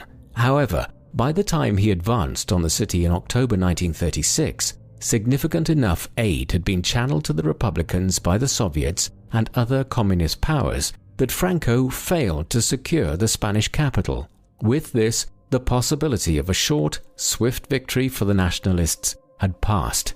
As the war settled down into a protracted struggle in late 1936 and into 1937, the Nationalists organized themselves into a provisional government at Burgos, a town to the north of Madrid which had been a capital of the Kingdom of Castile and was a symbolic site for the nationalist government during the Civil War. On the 1st of October 1936, Franco was proclaimed Generalissimo of the Nationalist Army. He would soon become the supreme leader of the Nationalists in the Civil War, as on just the third day of the rebellion, the 20th of July 1936, General José Sanjurjo had been killed when flying back to Spain from Portugal. Then, on the 3rd of June 1937, Emilio Mola was also killed in an air accident when his plane flew into the side of a mountain as a result of bad weather when flying to Vitoria in the Basque country. This left Franco as the undisputed leader of the Nationalists in the Civil War and paved the way for his dictatorship in its aftermath. 1937 also witnessed the formation of the political party which would come to dominate Spanish politics until the 1970s. In 1934, in the firmament of Spanish radical politics prior to the outbreak of the Civil War, a new political party, the Falange Española, or Spanish Phalanx, had been established. This was effectively a fascist party in the vein of the National Socialists in Germany. It was far-right, anti-communist, and a champion of the Roman Catholic Church. Franco had not been associated with the Falange in its early years, but in April 1937 he now merged the fascist party with a number of other political groupings of the right in Spain. such as the monarchists and ultra-Catholic groupings, to form the Falange Española Tradicionalista y de las Juntas de Ofensiva Nacional Sindicalista, meaning the traditionalist Spanish phalanx of the councils of the National Syndicalist Offensive. Thus, from the summer of 1937, Franco was the undisputed leader of the nationalists. The nationalists were also making headway in securing the more peripheral parts of the country. By early 1937, they controlled the bulk of the west of the country, with key strongholds in Coruña and León in the north and Sevilla and Granada in the south, while the Republicans retained control of the eastern coastal parts of Spain, the Basque Country in the northeast, and the central Meseta region, including Madrid. In 1937, the focus of military operations largely lay in the northeast, in the Basque Country, which was secured for the Republican cause in the early months of the war. A concerted effort to secure the area by the nationalists was undertaken in the spring of 1937. The Basque campaign has become infamous for the perpetration of the most notorious atrocity committed in the course of the Spanish Civil War. This was the bombing of the town of Guernica in northern Spain in late April 1937. It was carried out by the Condor Legion, provided by Nazi Germany, and the Legionary Air Force sent to Spain by Italy. Hundreds of Spanish civilians were killed in order to pave the way for Franco's subsequent capture of Bilbao in the region and the securing of northern Spain for the nationalist cause. The number of casualties is a matter of considerable contention, estimates ranging from several hundred to upwards of 1,000. These were largely civilians, and there is little doubting that it constituted a major atrocity by the nationalists. In the aftermath of Guernica, the nationalists made rapid advances in the north and northeast. The regional capital of Bilbao fell to them on the 19th of June 1937 after a 2-month-long siege, and the conquest of the Basque Country was completed in October 1937, bringing the nationalists into more secure control of the northeast and the Aragonese countryside further south. The Republicans, however, retained strongholds in the Meseta and all along the Mediterranean coast, including the cities of Barcelona and Valencia. 1938 was the critical year in deciding the outcome of the war. In the closing weeks of 1937, the Republicans attempted to retake the city of Teruel in eastern Aragon, lying inland from the Mediterranean coast, roughly halfway between Barcelona and Valencia. Their goal was twofold. If Teruel could be captured, it would better secure Catalonia for the Republican cause, while it was also believed that a pincer movement into the region would distract Franco from any attempt to take Madrid. The town soon became the focus of an intense confrontation between the Republicans and the nationalists. Both sides flooded the region with well in excess of 100,000 troops each in the dying weeks of 1937 and the first days of 1938. Franco himself diverted his attentions to Teruel just before Christmas Day 1937. Bloody and intense fighting between December and February would see each side suffer over 60,000 casualties, a death toll which was compounded by the worst winter that Spain had endured in 20 years. The Republicans eventually took the town early in January, before a sustained nationalist counteroffensive reclaimed it in mid-February, bringing the Battle of Teruel to an end. Teruel effectively exhausted the resources of the Republicans and has a significance for the course of the Spanish Civil War far in excess of the strategic importance of the town itself. In the aftermath of it, Franco wasted little time in taking advantage of having gained the strategic upper hand. In early March, an offensive eastwards towards the Mediterranean coastline was underway, and by April, the nationalists had entered the provinces of Catalonia and Valencia, securing a large stretch of the Mediterranean coastline by mid-April. As a result of this offensive, the Republicans were suing for peace terms by the early summer of 1938 and had been reduced to holding the Meseta eastwards to Valencia and a small isolated pocket of territory in the northeast centered on Barcelona. The final push came in late 1938 and early 1939. On the 23rd of December 1938, the nationalists invaded Catalonia. Cut off from the main Republican strongholds between Madrid and Valencia, the leftists had little hope here. Tarragona fell on the 15th of January 1939, and a major event occurred on the 26th, when Barcelona was taken by Franco's forces, an event which made it clear that the civil war was effectively over. Weeks later, the governments of Britain and France, which had previously tried to avoid officially favoring one side or the other, recognized Franco and the Phalangists as the official government of Spain. The Spanish Civil War was brought to an end in the spring of 1939. On the 6th of March, the Republican Prime Minister Juan Negrín fled to France in the face of an insurrection within the Republican military, which now sued for peace terms. A final military operation by the nationalists began in late March. On the 28th of March, Franco's troops entered Madrid, followed 2 days later by the capitulation of Valencia. On the 1st of April, Franco made a speech which was broadcast via radio throughout Spain, in which he declared victory for the nationalist cause. That same day, the last Republican stronghold, the Mediterranean town of Alicante, surrendered. After nearly 3 years, the Spanish Civil War was over. Franco was now the undisputed ruler of Spain. Franco's first weeks as the unequivocal head of the Spanish state were bloody. Leading historians of the regime estimate that at least 30,000 Republicans were executed in the weeks and months following the cessation of hostilities, while tens of thousands more were imprisoned. Hundreds of thousands more fled from the country, many leaving for South America, and approximately 500,000 streaming over the Pyrenees to France to find refuge there. For years afterwards, such persecution of Republicans and their families would continue and is one of the greatest crimes of Franco's regime. Although Spain's new leader aspired to rejuvenate the country in the aftermath of the war, he was to be instantly thwarted in this by events elsewhere in Europe involving his erstwhile allies. Nazi Germany's involvement in the Spanish Civil War had been just one component of a much wider pattern of German aggression throughout Europe during the mid to late 1930s. In March 1936, the Rhineland region of Western Germany was remilitarized.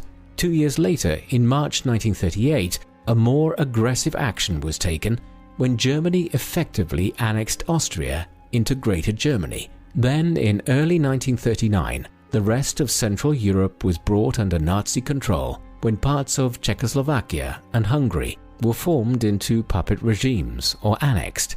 Britain and France had tried to appease Hitler and the Nazis as all of this was occurring, but when Germany invaded Poland on the 1st of September 1939, it was a step too far. 2 days later, the governments in London and Paris declared war. One might have assumed that Franco would have been an obvious ally of Nazi Germany and Mussolini's Italy when the Second World War erupted throughout Europe in September 1939. After all, both the Germans and the Italians had provided significant, perhaps crucial support to the Spanish fascists during the Spanish Civil War, and as a result had paved the way for Franco's rise to power. And yet Spain would remain neutral for the most part throughout the conflict. Franco's reasons for not joining the Axis powers during the war were mixed. In the autumn of 1939, the motive was sheer war exhaustion. The Spanish Civil War had only been brought to an end in April 1939, and there was a country to be rebuilt and civil strife to be recovered from when the issue arose of whether to join Hitler and Mussolini in their general war just a few months later. But Franco's stance in this regard shifted considerably in the months ahead, following the lightning-quick conquest of Denmark, Norway, the Low Countries, and France by Germany in the late spring and early summer of 1940. The Spanish dictator indicated to Hitler in mid-June 1940 that he was willing to join the war. Negotiations to this effect were held at Hendaye in southern France on the 23rd of October 1940 between Franco and Hitler. But here the German Chancellor balked at Franco's demands for supplies from Germany, and a promise of future control of Gibraltar and French North Africa. Once these early negotiations to bring Spain directly into the war on the side of the Axis powers failed, Franco generally steered an opportunistic politique course for the remainder of the war. For instance, he sanctioned the formation of a unit of Spanish volunteers to serve in the German war effort, but strictly stipulated that this Blue Division was only to be allowed to serve on the Eastern Front against Soviet Russia, as he did not wish to damage Spain's relations with the US and Britain. Similarly, Spanish troops were stationed in the Pyrenees from 1941 onwards to prevent against any attempt by Hitler to occupy the Iberian Peninsula for strategic reasons. More revealingly, Franco shifted his stance as the course of the war altered in 1942 and 1943, with the German armies having been stopped on the Eastern Front and then forced into a retreat back towards Poland and Germany by the advancing Soviet Red Army. Franco saw that Hitler and his allies were doomed and accordingly began engaging in a more strict neutrality and was increasingly accommodating of the Allies from 1943 onwards. Allied troops who were downed in France in air missions could flee to Spain and were given safe passage back to their respective countries from the Iberian Peninsula. This certainly gained the appreciation of both the British Prime Minister Winston Churchill and the US President Franklin D. Roosevelt at the time, but Franco was not so well liked in the aftermath of the war by the Western powers. In the aftermath of the global conflict, Spain was not invited to join the newly established United Nations, owing to the sympathetic stance it had displayed towards Nazi Germany during the war, and the country under Franco was ultimately excluded from that international body until 1955. Once the Second World War concluded in 1945, Spain finally found itself free of either its own civil war being fought internally or a global war raging everywhere around it for the first time in nearly a decade. Indeed, the 30 years between 1945 and Franco's death in 1975 was, despite the dictatorship, arguably the most protracted period of political stability enjoyed by Spain since the 18th century. Francoist Spain, as it is known, was ruled by Franco as the supreme head of state, who took on the title of Caudillo de España, meaning the leader of Spain. There is little doubting that this was in essence a dictatorship, but it was one which became more optimistic in the aftermath of the Second World War, and although Franco courted the support of Nazi Germany and Fascist Italy at the time of the Spanish Civil War, Franco cannot really be termed an ideological fascist himself. His was a military dictatorship, one which sought to foster the core values of the conservative movement which had formed one part of Spain's political landscape since the 19th century, specifically nationalism, support for the Roman Catholic Church, and an opposition to leftist politics, particularly socialists and communists. The Falange Española, which Franco had formed out of the various right-wing Spanish political parties in 1937, was the sole legal party in the country between the conclusion of the Civil War in 1939 and the end of the Franco regime in the 1970s. But there was also a distinct drift away from the party's fascist roots of the 1930s during the post-war period, symbolized in the rebranding of the Falange as the Movimiento Nacional, or National Movement, in 1958. Yet this is not to suggest that Franco did not engage in harsh political repression. Trade unionism and left-leaning political organizations were generally monitored and suppressed, while many socialist organizations were banned by the state. Similarly, Franco's regime sought to impose a harsh suppression of the many regional separatist movements in areas such as the Basque Country and Catalonia, which have so characterized the history of modern Spain.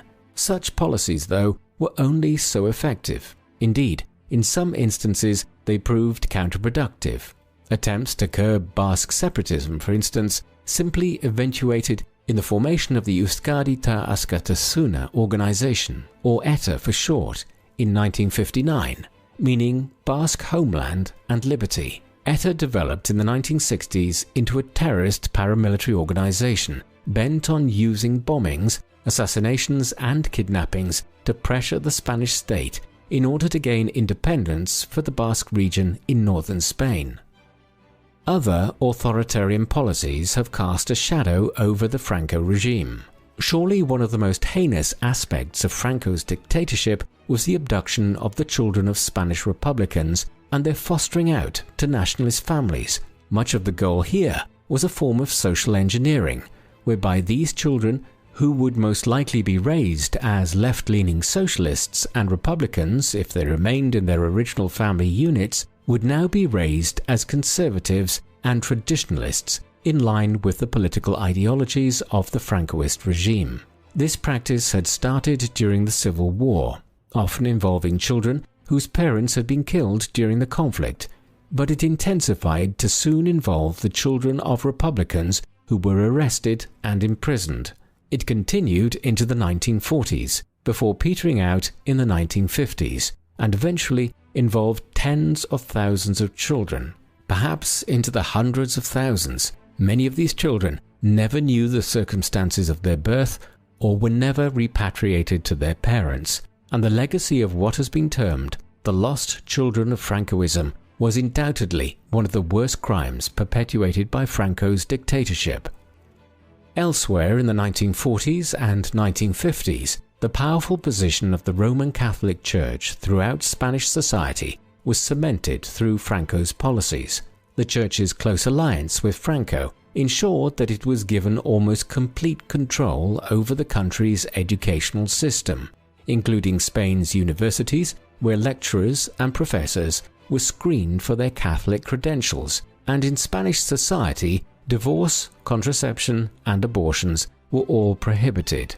Most oppressive was the treatment of women in Spanish society. The Second Republic had adopted many of the progressive measures which had developed for women's rights in the United Kingdom and elsewhere, but these laws were now repealed, and women were increasingly confined to traditional roles in the 1940s and 1950s. As a result, women in Spain were prohibited from working in many professions and needed the permission of a husband or male relative to do something as simple as open a bank account.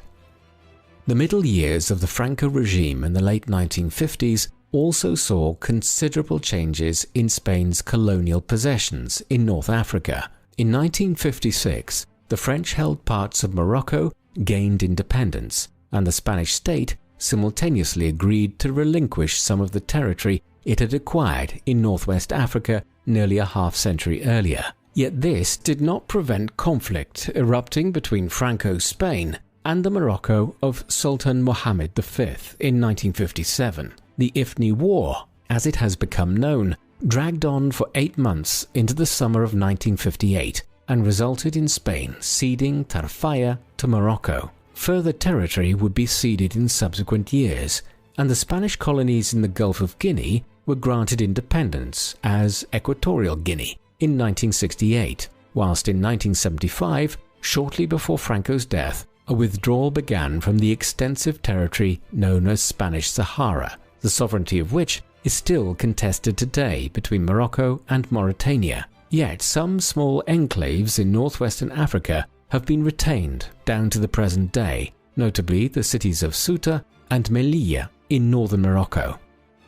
There were ambiguities to all this as time passed and the memory of the Civil War faded and the regime became more liberal. The White Terror, as the Francoist oppression of the Republicans, both during and immediately after the war has become known, petered out gradually in the 1940s. Though much of this was owing to the regime simply no longer having any enemies at home to persecute, concentration camps, which had been set up to hold Republican prisoners in the late 1930s, gradually disappeared from Spain. The last one, that at Miranda de Ebro near Burgos, was closed in 1947. By way of contrast, from the late 1950s onwards, and in particular during the 1960s, unofficially sanctioned trade unions began to operate in Spain and were not crushed or clamped down on in the manner which they almost certainly would have been had they tried to operate in the 1940s.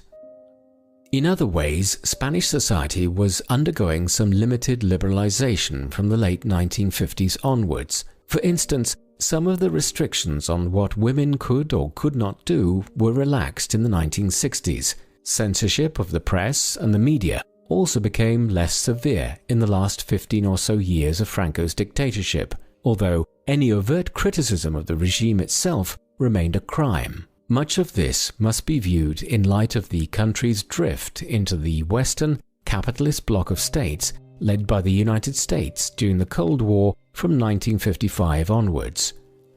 As Spain found common ground with these countries, Franco became less authoritarian at home and more inclined to liberalize certain aspects of Spanish society. The ambiguities of Franco's dictatorship are most clearly evident when examining his economic policy. It is impossible to dismiss the success of Spain's economy during Franco's tenure as the Spanish head of state. Ever since the late 17th century, the country had languished in a state of seemingly perpetual economic backwardness, with a lack of industry and an over-reliance on unproductive farming methods carried out on large estates. All of this was compounded by the devastation caused by the Spanish Civil War, and for much of the 1940s, the country was on the brink of bankruptcy with only a meager economic recovery occurring. However, from the late 1950s, economic growth took off to such an extent that the last 15 or so years of Franco's regime has been dubbed the Spanish Miracle or El Milagro Español. In economic terms, during these years, the country had the second fastest growing economy in the world. Only Japan, which was undergoing its own economic miracle, grew at a faster rate between the late 1950s and the early 1970s. The Spanish miracle came about owing to a combination of factors, not least a series of national development plans devised by Franco's ministers and the adoption of a free market economy in 1959. Iron and steel factories proliferated in the northern provinces, and these in turn supplied raw materials for a thriving shipbuilding industry in the ports of the northern coast. Petrochemicals became a major national industry, and new corporations emerged, notably the SEAT Automobile Company. In 1946, there were just over 70,000 private cars in Spain. This number had increased to over 1 million cars 20 years later. More than 750,000 SEAT cars were produced during the years of the Spanish miracle. As a result of all this, Spain went from being one of the most economically backward countries in Western Europe to being the world's 9th largest economy by the end of Franco's regime. Thereafter, the global economic recession of the mid to late 1970s saw Spain's economic growth stall, but there is no doubting that the Spanish miracle hauled the country's economy out of the stagnation in which it had wallowed for 2 centuries and brought it into the 20th century. This, combined with the massive expansion of the tourism sector in the post-Franco period, created the economy of modern Spain. And whatever his other failings and crimes may have been, this must be acknowledged as a major success of Franco's time in power. Perhaps in assessing Franco's career and the nature of his regime, we should also consider that he did not work to ensure the continuity of his dictatorship. This might have been partly owing to his lack of a male heir. Franco's marriage produced just one child, his daughter Maria del Carmen, born in 1926. Had the caudillo had a male heir to pass the dictatorship to, he might have made provision to ensure that this occurred. But he didn't. Indeed, Franco had taken steps to restore the Spanish monarchy as early as 1947, when an official referendum was held to make Spain a monarchy once again. Although it was passed, no new king was crowned at that time, and Franco instead had his powers as a regent for life ratified. As he neared the end of his life, though, he took more concerted steps to restore the monarchy, culminating in 1969 when Juan Carlos of the old royal house of Bourbon was named as Franco's successor and made a prince. 2 years earlier, steps had been taken to allow freer elections to the Spanish legislature. Then, in 1973, Franco resigned his position as Premier of Spain and head of the government in favor of Luis Carrero Blanco. Blanco was a long-standing ally of Franco's, who had fought with the Generalissimo in North Africa in the 1920s and during the Spanish Civil War, but his tenure as Prime Minister was short-lived, as he was killed by a roadside bomb by the Basque terrorist group ETA. In the final days of 1973, two further individuals, Torquato Fernández Miranda and Carlos Arias Navarro, would subsequently serve as Prime Ministers of Spain before Franco's death. But despite this partial relinquishing of power, Franco retained many of his positions, still serving as head of state, albeit in a much more limited capacity, and also retaining control over the Spanish military. Nevertheless, the measures taken from the late 1960s constituted some significant steps towards transitioning towards a less authoritarian regime. And at the end of Franco's life and following his death, the country would quickly transition to a democracy. This would come in the mid-1970s. By the late 1960s, Franco was approaching 80 years of age. His health was declining considerably. This worsened into the 1970s, in part because the Spanish dictator was suffering from Parkinson's disease. In 1974, he was sufficiently incapacitated on a number of occasions that his duties were passed in part to Prince Juan Carlos. His last official engagement occurred on the 1st of October 1975, when he gave a speech in Madrid, whereat he was said to have been particularly frail-looking. 4 weeks later, he fell into a coma and was put on a life support machine. There is some dispute as to whether he died on the 19th of November or in the early hours of the 20th, either from a heart attack or septic shock. His body was buried in the Valley of the Fallen, a huge burial tomb near Madrid, which had been constructed as a mausoleum and a memorial to those who had died in the Civil War, though it has recently been exhumed from here and removed to a family crypt on the outskirts of the Spanish capital. Although he professed a commitment to maintaining the system Franco had created and overseen for over 35 years, Juan Carlos moved to rapidly dismantle the authoritarian Francoist state as soon as the caudillo died in the early winter of 1975. A constitutional monarchy was established in the 3 years that followed.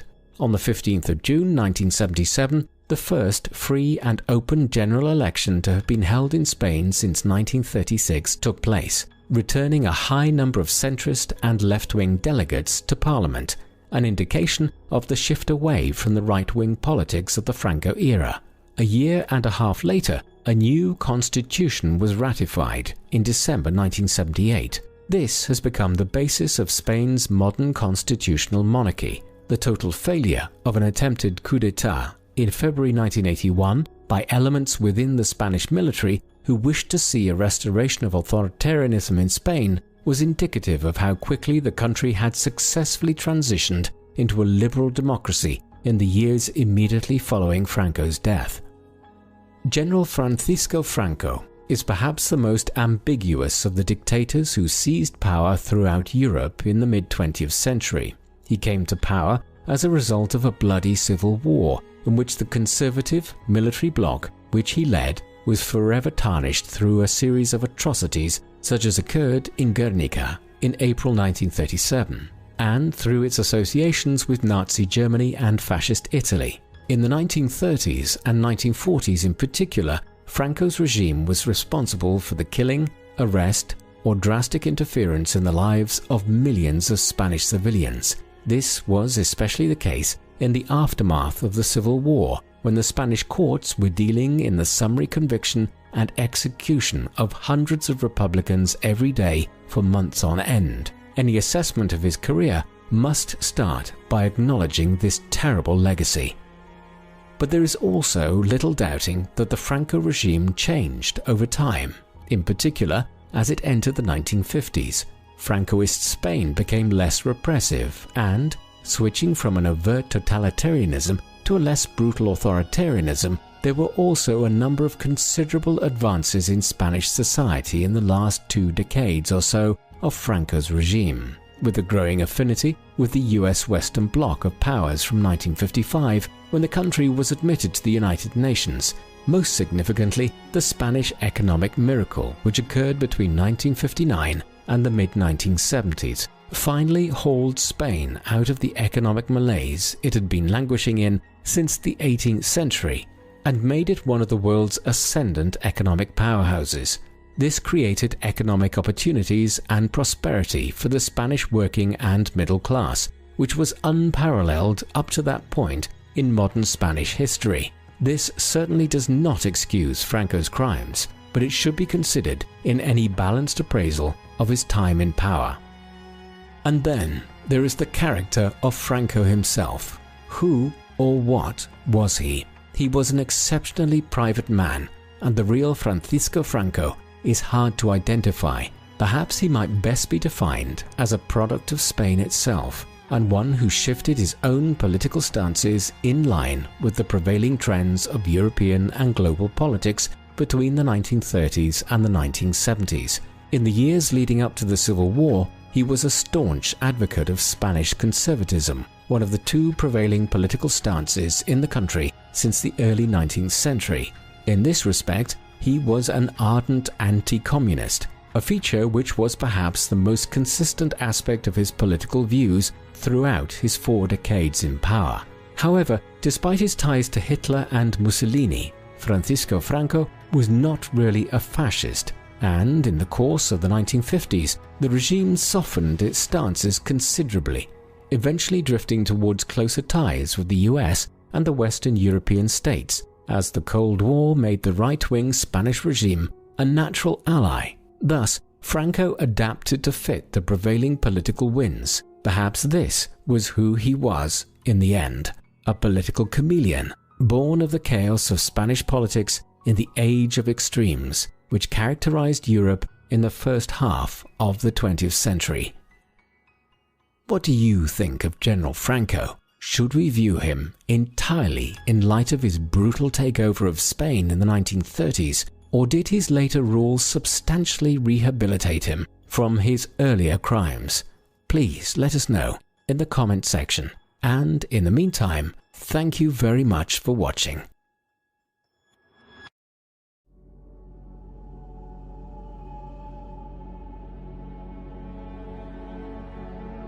The man known to history as Benito Mussolini was born on the 29th of July 1883 in the small town of Dovia di Predapio in the Emilia-Romagna region of central Italy.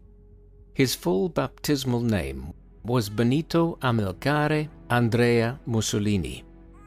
Amilcare comes from Hamilcar, the given name of a Carthaginian general of the 3rd century BC, who was one of the Roman Republic's great nemeses during the era of the Punic Wars, and the father of Hannibal, who famously marched over the Alps to strike at Rome during the Second Punic War. The Carthaginian middle name is a somewhat ironic one for Mussolini to have had, given that he later viewed himself as a leader who was restoring Italy to the greatness it had enjoyed in Roman times. Benito's father was Alessandro Mussolini, a blacksmith who was very interested in politics and engaged in revolutionary socialist movements in Italy from a young age. He spent several years in the late 1870s and early 1880s under a form of house arrest as a result of his political activities, and was only given his liberty a year before Benito's birth. Benito's mother was Rosa Maltoni. She and Alessandro had just married in 1882, and Benito was their first child. 2 others, another boy named Arnaldo, and a daughter whom they named Edvige, followed in 1885 and 1888. Rosa worked as a schoolteacher and was also a politically conscious woman.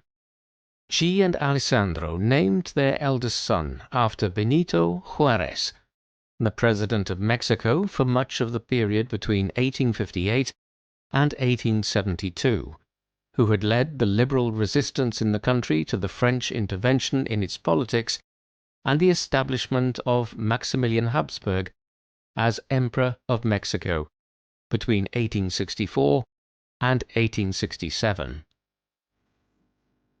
Mussolini would grow up in a country that was experiencing mixed fortunes. The Kingdom of Italy had only come into existence in 1861, after centuries of the peninsula being divided up into city-states of varying size. It managed to quickly acquire further territory in the north from Austria during a brief war in 1866, and then Rome was captured from the papacy in 1870 after French troops were withdrawn there following the outbreak of the Franco-Prussian War. On top of this, the country was able to emerge between the 1880s and the 1910s as one of the major European colonial powers, acquiring control of large parts of the Horn of Africa, as well as gaining concessions in the ports of China. In 1911, control was also established over Libya, while the following year, the eastern Mediterranean island of Rhodes was secured from the Ottoman Empire. At home, the country's politics was fairly liberal and progressive, with a mix of Christian Democrats, socialists, and liberals holding power from 1861 down to 1914. However, there were problems too. Italy was one of the most densely populated parts of Europe upon unification in 1861, and large parts of the peninsula, especially in the south and on the islands, were incredibly poor. Successive governments failed to address the economic problems of the state, and emigration levels were enormously high between 1861 and 1914, leading to somewhere in the region of 15 million Italians leaving their homeland for the United States, Argentina, and other countries, an indictment of Italy's inability to provide opportunities of any kind for so many of its citizens. Mussolini was strongly influenced by his parents in his early political outlook, particularly his father's views on republicanism and socialism. He attended two different schools in the Emilia-Romagna region at Faenza and Forlimpopoli. At both he clashed with his teachers and was eventually removed from the first at Faenza owing to his violent behavior, a development which disappointed his mother, a devout Roman Catholic, who had sent him to Faenza to be educated by the monks there. He was then sent to Forlimpopoli, where he also ran into difficulty. Nevertheless, he was acknowledged as being an intelligent child, and when he was just 18 years old, in 1901, he managed to graduate with a diploma to become a schoolteacher at the elementary level. Beyond this, his more unofficial education was obtained in his father's forge, where father and son often conversed about a wide range of political ideas, notably socialism and the anarchism which was emanating from Russia and other places at the time. In the summer of 1902, Mussolini delivered a public speech on the 20th anniversary of the death of Giuseppe Garibaldi, the leader of the Wars of Italian Unification half a century earlier. Despite obtaining a diploma to work as a teacher, Mussolini soon discovered that he had little interest in his mother's profession. Instead, he was drawn to writing and politics, and decided to become a journalist, a profession which combined the two. He did so initially from Switzerland, where he relocated to in 1902, in order to avoid compulsory military service in Italy. In the Alpine country, he became a committed socialist and began to run into legal difficulty for his role in organizing worker strikes there. He eventually returned home late in 1904 and undertook his military service over the next 2 years, a homecoming which sadly was followed not long after by the premature death of his mother at 46 years of age from meningitis. From 1909 onwards, he was living in the Alpine city of Trento, in what is now northern Italy, but which was then part of the Austro-Hungarian Empire. Here he worked for a local socialist party and as a journalist, while also continuing to read widely. His politics were largely those of communists and socialists, and he taught himself German in order to read the works of Karl Marx and Friedrich Engels, the co-authors of the Communist Manifesto. In a sign of just how different his early politics were to those of the older Mussolini, he protested against the Italian invasion of Libya in 1911. He was undoubtedly a communist during these years. He was also extremely well-read and a prolific writer, often producing work under the nom de guerre vero eretico, meaning sincere heretic or true heretic. When the First World War broke out in the summer of 1914, Mussolini was initially opposed to Italian entry into it. The Italian government of the day, despite its long-standing alliance with Germany and Austria-Hungary, took a similar view and remained neutral for the time being. When it did finally enter the war in 1915, it did so on the side of Britain, France and Russia, the primary goal being to obtain lands from Austria-Hungary, which many Italians considered to be Italian sovereign territory. Mussolini soon changed his mind as well.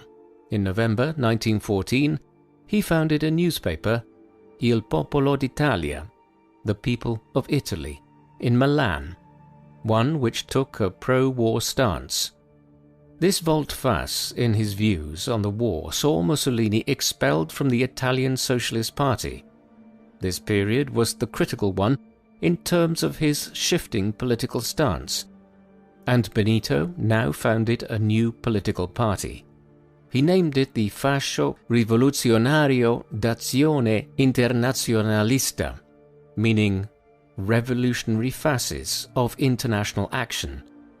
The term fascis comes from an old Latin term for a bundle of rods or a sheaf. In the Kingdom of Italy in the late 19th century, it had emerged as a term to describe a strong, united group of political actors. It is from this which the term fascism would ultimately derive, and Mussolini's followers soon became known as fascisti, or fascists. In line with his newfound emphasis on nationalism and socialism, Mussolini volunteered for military service. After some initial reservations about calling him up owing to his history as a revolutionary socialist, he was drafted at the end of August 1915 and would fight in several engagements against the Austro-Hungarians along the Isonzo River at what is now the border between Italy and Slovenia. He was commended for his service between 1915 and early 1917 and promoted to the rank of corporal. His war ended when a mortar shell exploded near him in a trench, wounding him considerably and leaving him with dozens of shards of metal in his body. Throughout this period, he became more and more disillusioned with his previous beliefs in revolutionary socialism of the communist variety, and now moved towards a more extreme nationalist bent. Thus, as the war was coming to an end, Mussolini began advocating for a revitalization of Italy to become a great power and to acquire spazio vitale, literally meaning living space. The idea that Italy should expand to conquer land around the Mediterranean Sea, which the Roman Empire had once ruled over. The idea would later be paralleled in the Nazi concept of acquiring Lebensraum in Eastern Europe. In this, Mussolini was influenced by Giuseppe Bottai, a figure he met in 1919 and who would be a major figure in the conceptualization of Italian fascism. The years of the First World War were also important in Mussolini's personal life. Around the time the war broke out, he had married Ida Dalser, the daughter of a former mayor of Trento. who had studied cosmetics in Paris. They probably met in Trento while Mussolini was working there, and she subsequently relocated to Milan with him, with Ida often supporting him financially based on her family's wealth and her work as a beautician. The marriage did not last long. They divorced in 1915, though not before she fell pregnant and gave birth to Benito Albino. Benito Sr.'s subsequent treatment of his first wife and son was appalling.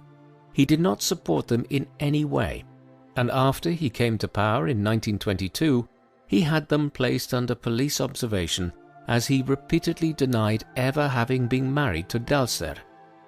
He also had records of their marriage systematically destroyed, though one court record has survived in the Milanese archive that proves that they were married. Eventually, Ida died living in semi-house arrest in 1937 under suspicious circumstances, while Benito Albino was placed in an asylum on account of his repeated claims to be Mussolini's son. He died there in 1942. As soon as he divorced Ida in 1915, Mussolini married Rachele Guidi, his mistress of several years, and the mother of his daughter Edda, born in 1910. She hailed from Predapio as well, and her widowed mother had been in a relationship with Benito's father after his mother died in 1905. They would have 4 further children, 3 sons, Vittorio, Bruno and Romano, and another daughter, Anna Maria, born between 1916 and 1929. In the immediate aftermath of the First World War, there was a strong view held by many people in Italy that they had been betrayed in the peace settlements that followed between 1919 and 1922. This quickly became known as the Mutilated Victory, after a term coined by the prominent Italian writer and politician Gabriele D'Annunzio. Italy had entered the war in 1915 on the side of Britain, France and Russia, on the basis that it would receive a considerable amount of territory from the Austro-Hungarian Empire once the conflict was over, specifically lands in the Alpine South Tyrol, bordering northern Italy, and along the Istria and Dalmatian coast on the eastern side of the Adriatic, where Slovenia, Croatia and Italy meet today. These were lands which many viewed as intrinsically part of historic Italy. Many Italian nationalists also sought control over Albania, a country which had been ruled by Italian powers at various times in the ancient and medieval past. Some of these demands were met in the peace negotiations, but Albania became an independent country once again, and Italy did not receive all the territory it had sought on the eastern side of the Adriatic, some of which instead went to the Kingdom of Croats, Serbs and Slovenes, that would later become Yugoslavia. This, along with the country's enduring economic problems, meant that while Italy was one of the victorious powers in the First World War, it did not feel that way for many Italians. Mussolini's nascent fascist movement evolved quickly between 1919 and 1922 to take advantage of this sense of Italian alienation. In March 1919, he founded the Fasci Italiani di Combattimento in Milan, which transliterates as Italian Fighting Bands, a clear sign of the shift towards a more militant politics.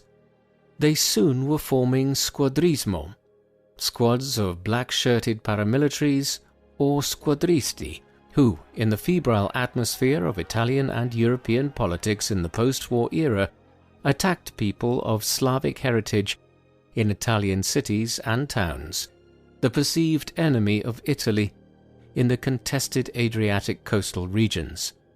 In a striking sign of Mussolini's break from his radical socialist past, the Black Shirts were also soon involved in running battles with communists in northern Italy.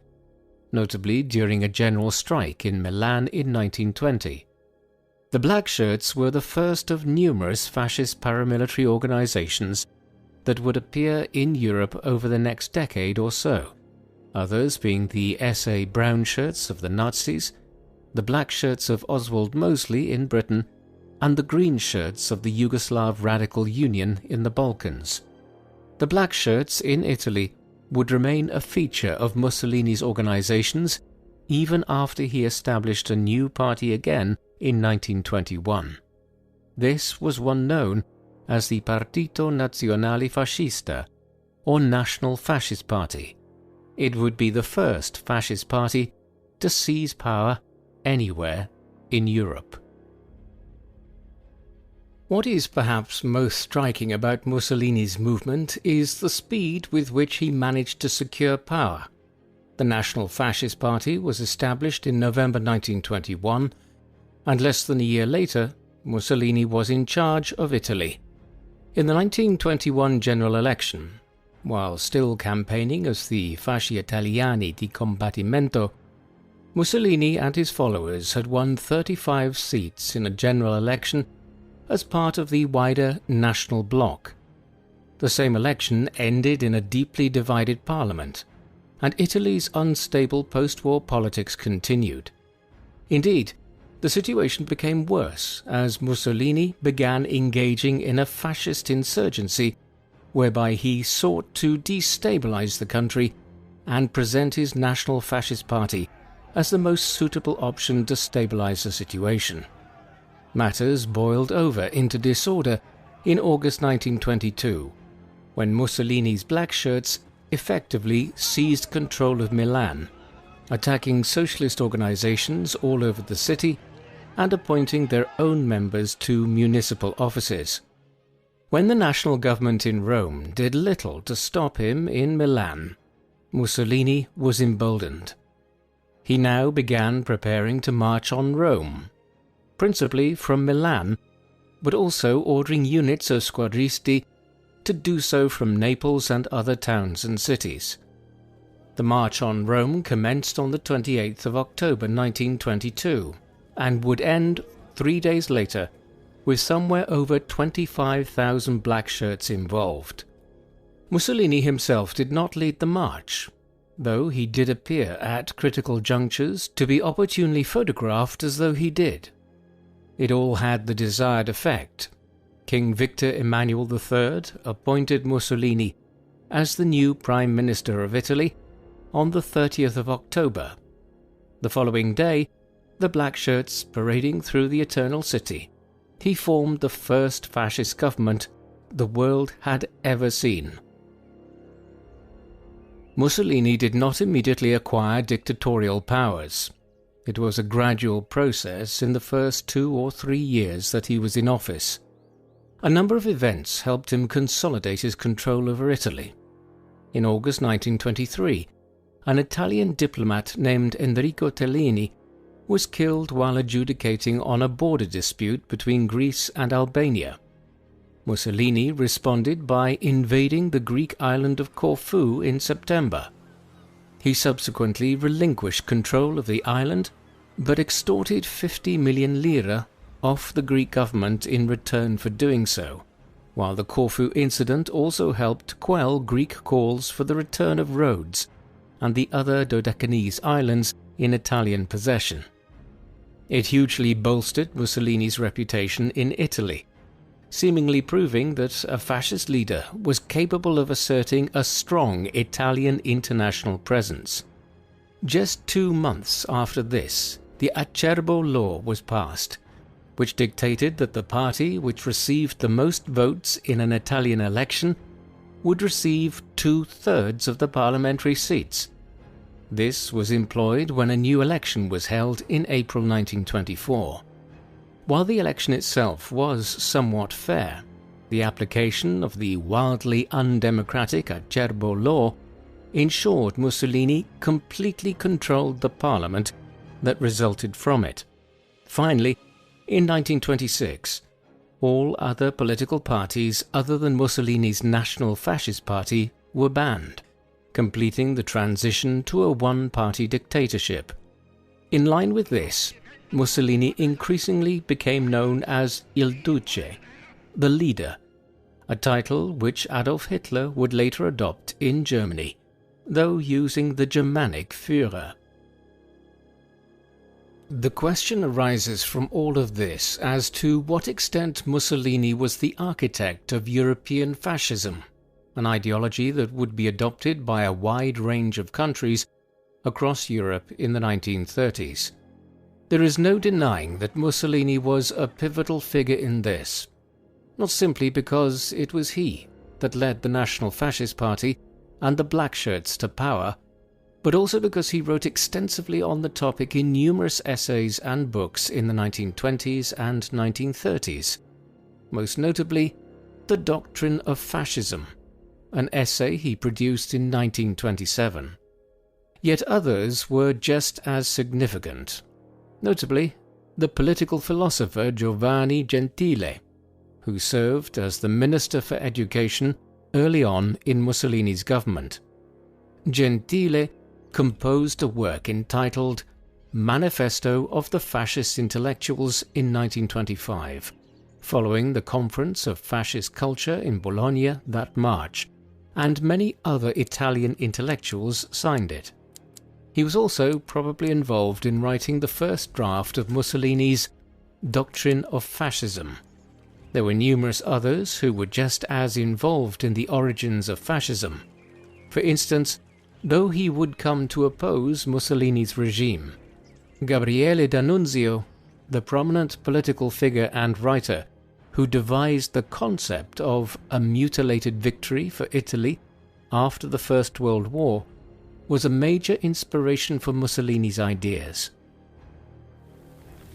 One element of fascist movements seen elsewhere in Europe, which Mussolini was most certainly the creator of, was the concept of a fascist secret police.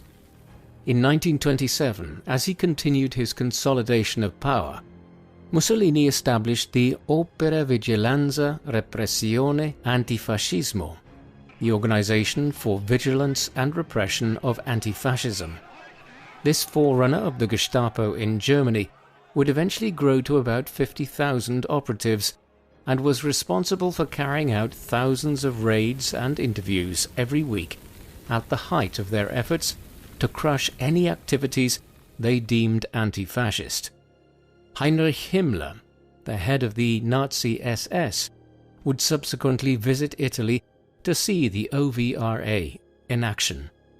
Not everyone looking on at the development of the Italian police state in the 1920s and 1930s was appalled.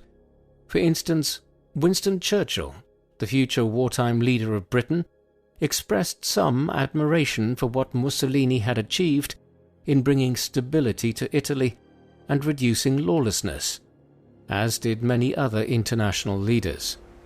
A part of this was owing to the manner in which Mussolini and the Italian fascists seemed to have bridled the mafia in Sicily, with Mussolini's appointee Cesare Mori overseeing an immensely successful campaign of repression against the Sicilian crime syndicate between 1925 and 1929. Another element of European fascism which Mussolini pioneered was the development of a cult of personality. His public image was carefully cultivated. Newspapers and other elements of the Italian media were closely censored to present a particular view of him, and a popular phrase of the time was "Il Duce ha sempre ragione." The leader is always right. Mussolini's relatively young age when he seized power, he being still in his late 30s when the March on Rome occurred, was made note of in fascist propaganda, and his perceived athleticism became a feature of the personality cult around him. This in turn fed into the encouragement of fascist youth organizations, while sport became a particular element of fascist concern in Italy. In 1928, work commenced on the Foro Mussolini in central Rome, today's Foro Italico. Modelled on the forums built by the Roman emperors in central Rome, Mussolini's forum was a giant sports complex, complete with stadiums, tennis courts, and other facilities. Mussolini hoped to hold the 1940 Summer Olympics here, though in the end, these games, which were ultimately cancelled, were awarded to Tokyo. In 1934, the FIFA World Cup was held in Italy. It proved to be a major boon to Mussolini's regime, as Italy won the tournament at home, defeating Czechoslovakia in the final. The team followed up their success when they retained their title in France in 1938. Legend has it that Mussolini telegrammed the team in Paris before the final against Hungary with a message saying, "Win or die." Many other aspects of Italian culture were employed by Mussolini's fascist government to galvanize their own position, most notably the country's history and culture, with a very conscious effort being made to tie the new Italy to the power of the Roman Empire 2 millennia earlier. As much as sport, propaganda, or any cult of personality might have improved the image of the fascist government, a powerful way for Mussolini to forge support for his position was to create good economic circumstances. The fascists had largely come to power in 1922 because of the economic and political chaos which had enveloped Italy for several years after the war. Mussolini benefited enormously from the fact that he came to power just as the European economy as a whole was beginning to stabilize and enter a period of enormous economic growth, the Roaring Twenties. The fascists favored a corporatist economic system, one which sought to promote and develop the Italian economy over the importation of foreign goods. This led Mussolini to engage in protectionist measures, such as the imposition of high tariffs on foreign imports in order to promote domestic industry. Some measures during the era had lasting benefits, most notably the draining of the Pontine Marshes, a large swamp south of Rome which had been a breeding ground for malaria in central Italy for thousands of years. From the late 1920s onwards, a policy of draining these extensive lands and creating model new towns like Latina, Pontinia, and Pomezia was undertaken. It was an immensely successful initiative. Nevertheless, more broadly, the Great Depression hit Italy just as badly as the rest of Europe, giving the lie to the 1930s myth that fascism was a more effective economic system. Ultimately, Mussolini ordered the mass state takeover of the Italian economy, and it would take until the mid-1950s before Italy returned to the economic output seen in 1929, before the Depression began. Throughout these years, Mussolini still continued to play the part of a happily married man, and his second wife, Rachele, would remain married and devoted to him until his death in 1945. However, he was a serial philanderer, one who had a great many mistresses over the years, and probably a huge number of casual partners. One of the more famous was Margherita Sarfatti, a prominent Jewish Italian art critic and journalist who wrote a biography of Mussolini in the mid-1920s, shortly after he came to power. We can get a sense of how many others there were from the fact that Mussolini is known to have sired at least 9 illegitimate children with 8 different mistresses. Mussolini's last illegitimate child, Elena Curti, only passed away in 2022 at the age of 99.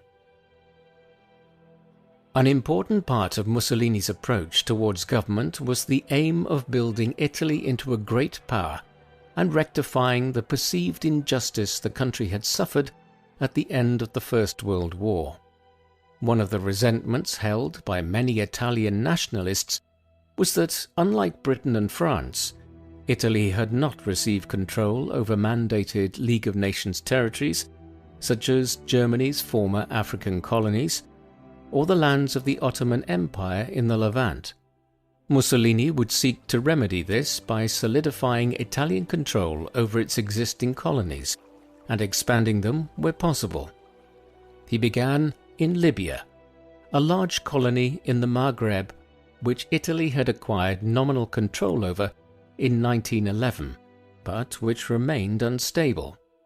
Between 1923 and 1932, the pacification of Libya was engaged in liberal policies that had been adopted after the First World War were announced, and ethnic laws were introduced that, for instance, forbade intermarriage between Italians and the Arab and Berber natives. Thousands of Italian colonists were also brought in. A fierce war of resistance was then engaged in by the natives, one which led to the use of chemical weapons, mass murder, and the development of a concentration camp system by Mussolini's regime. Huge numbers of Bedouin and Berber people were also moved from their traditional homelands and resettled as part of a program of genocide and ethnic cleansing. In all, around 50,000 natives are understood to have been killed by the Italian government during the pacification of Libya, though precise figures are hard to establish for a country where demographic records were extremely limited in the early 20th century. Once the pacification of Libya was completed in the early 1930s, Mussolini turned his attentions to the Horn of Africa. Here, Italy had two colonies that were in relatively close proximity to one another, but divided geographically. These were Italian Somaliland, corresponding closely to modern-day Somalia and lying on the Indian Ocean side of the Horn of Africa, and Italian Eritrea, a colony lying on the Red Sea end of the region. Between them lay French and British colonial enclaves and the Ethiopian Empire, or Abyssinia, virtually the only native polity in Africa not to have been colonized between 1870 and 1914. The Japanese invasion of Manchuria in 1931 and the establishment of the puppet state of Manchu Kuo had badly damaged the League of Nations' remit to protect the national independence of sovereign states, and so the Italians invaded Ethiopia in October 1935, with little concern for the potential international backlash. The Second Italo-Ethiopian War was fought over a period of nearly a year and a half, down to the spring of 1937. In the course of it, the Italians would eventually conquer Abyssinia, though with considerable difficulty, and the campaign pointed towards weaknesses in the Italian military that would become glaringly obvious in the years ahead, when they faced British and Commonwealth troops in North Africa. Both the Italians and the Ethiopians engaged in a wide range of breaches of international law in the conflict, using mustard gas, dum-dum bullets, and engaging in massacres of civilians. The Abyssinia conflict was something of a nail in the coffin for the League of Nations, and also demonstrated that the world had moved into a new era of conflict and breaches of international law. The Italians' campaigns of genocide and ethnic cleansing in both Libya and Ethiopia in the 1920s and 1930s raises questions about Mussolini's racial views. They were different to those espoused by the Nazis in Germany. Hitler and his followers adhered to a very systematic racial hierarchy which held that there were pure races like the Nordic and Aryan peoples of Northern and Central Europe that were racially superior to others, like the Slavic people of Eastern Europe. Mussolini had little time for this rigid system of classification. He was on record many times as saying that the idea of pure races within Western and Central Europe, parts of the continent where people had intermarried and moved between countries over thousands of years, was somewhat nonsensical. However, he did adhere to some elements of this. For instance, because Eastern Europe was divided culturally, socially, and politically from Western Europe through most of the medieval and early modern eras, he did accept that the Slavic people were different to the peoples of Western Europe, and was more than willing later to exploit this racial view of the Slavs to make claims on territory in the Balkans for Italy. Elsewhere, he was nowhere near as anti-Semitic as Hitler or the Nazis in general, even being on record as praising the contribution of Jewish Italians to the country's war effort between 1915 and 1918, while he also had several Jewish lovers. The Italian fascist regime would only begin to adopt anti-Semitic policies in the late 1930s once it allied with Germany. Yet where Mussolini's racial views were very clear was when it came to black people almost anywhere. He regularly made statements about how white Americans would be overtaken by black communities in the United States, and spoke about disparate birth rates between white and black people in Europe and the Americas. Thus, where Mussolini's racial views were most prominent was when it came to white and black ethnic groups. This, in part, explains the particularly brutal nature of the pacification of Libya and the Second Italo-Ethiopian War. Mussolini did involve Italy in another conflict during these years. In the summer of 1936, while the fighting was still going on in Ethiopia, the Spanish Civil War erupted after a failed coup in the country. It pitted a right-wing nationalist faction against a left-leaning Republican army. Through a series of deaths of more senior commanders, General Francisco Franco would end up as the leader of the nationalists in the course of the war, and the regime he would eventually establish is generally considered a fascist one, though skewing more towards corporatism, a subtle distinction within the politics of the era. Throughout the 2.5 years it was fought, down to the victory of Franco and the nationalists early in 1939, a wide range of European powers contributed forces and aid to one side or the other, as it became a proxy war between fascism and communism in Europe. Mussolini was a particularly avid supporter of Franco, his view being that it would be best to have a closely allied fascist regime in Spain so that right-wing governments had substantial control over the Western Mediterranean. The Royal Italian Navy played a particularly important role in the conflict, helping the nationalists to break a Republican blockade of nationalist territory in Spain's Moroccan colonies. The Italian Corpo Truppe Volontarie, a force of Italian volunteers or irregulars, also made a major contribution to the nationalist victory, reaching 50,000 men at its height.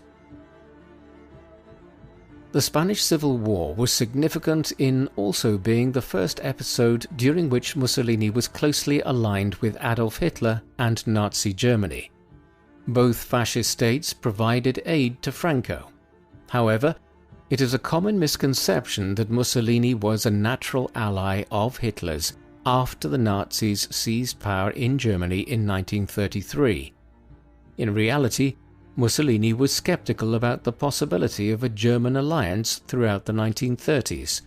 A core issue was the Nazi desire for union with Austria to form a Greater Germany. Italy had long-standing claims on land in the South Tyrol region of Austria, bordering the plain of Lombardy, and this created a rivalry between Italy and Germany over Austria.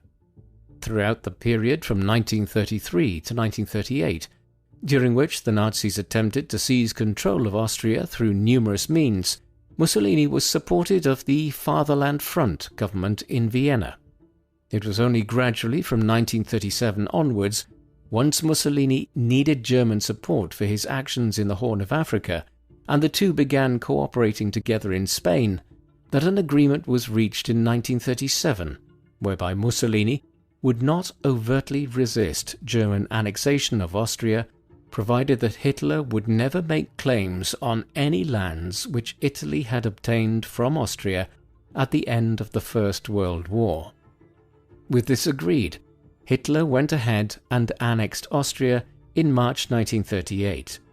At the Munich Conference, convened in September 1938, over German claims to the Sudetenland in Czechoslovakia, Mussolini was a subtle ally of Hitler's, though not overtly, still at this stage. In many ways, the growing alliance between Mussolini and Hitler was a strange one. The pair had very different characters. Mussolini was a brash, outspoken and emotive individual, one regularly used to being photographed in his swimming trunks with famous Italian actresses, a practice Hitler ridiculed. Yet for all Hitler's supposedly contrasting seriousness, it was Mussolini who found himself bored by the Austrians' racial rants when they had first met in Venice in 1934. Much of the common view of Mussolini as a buffoon has largely been derived from Nazi impressions of him and the incompetent performance of the Italian military during the Second World War. But this view of Mussolini has been hugely overstated.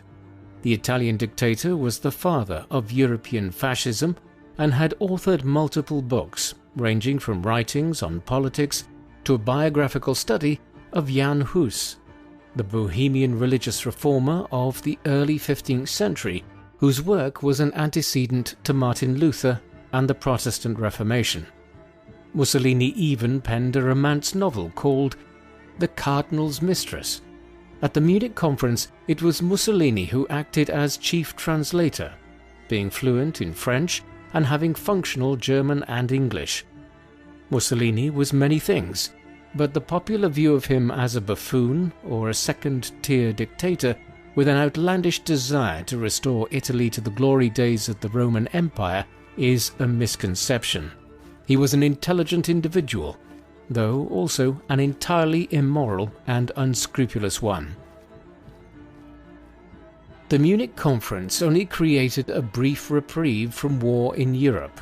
6 months later, the Nazis annexed the remainder of Czechoslovakia.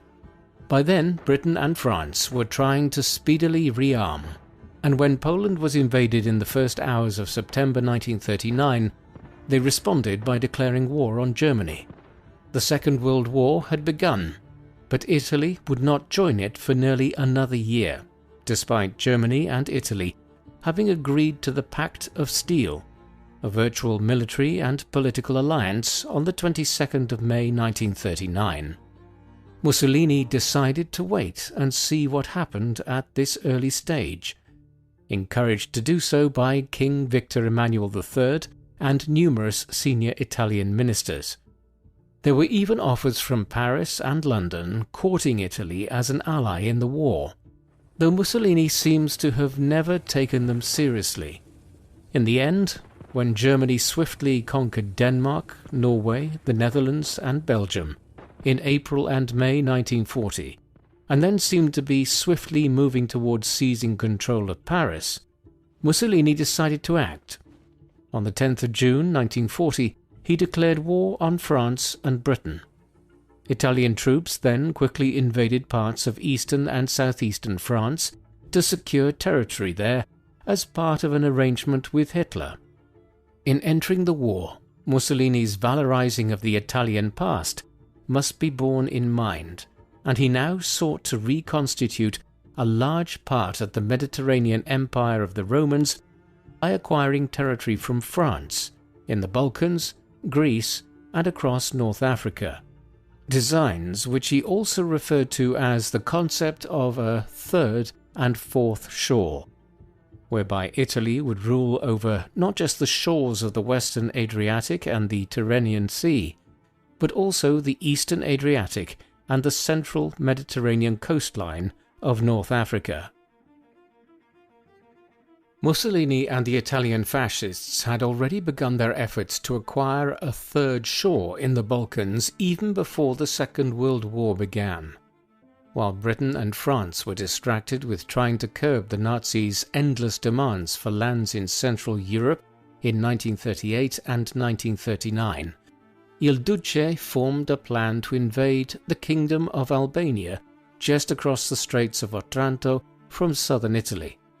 On the 7th of April 1939, just weeks after the Germans had taken over Czechoslovakia and the city of Memel on the Baltic Sea coast, Mussolini struck, sending an expeditionary force of over 20,000 men to invade Albania.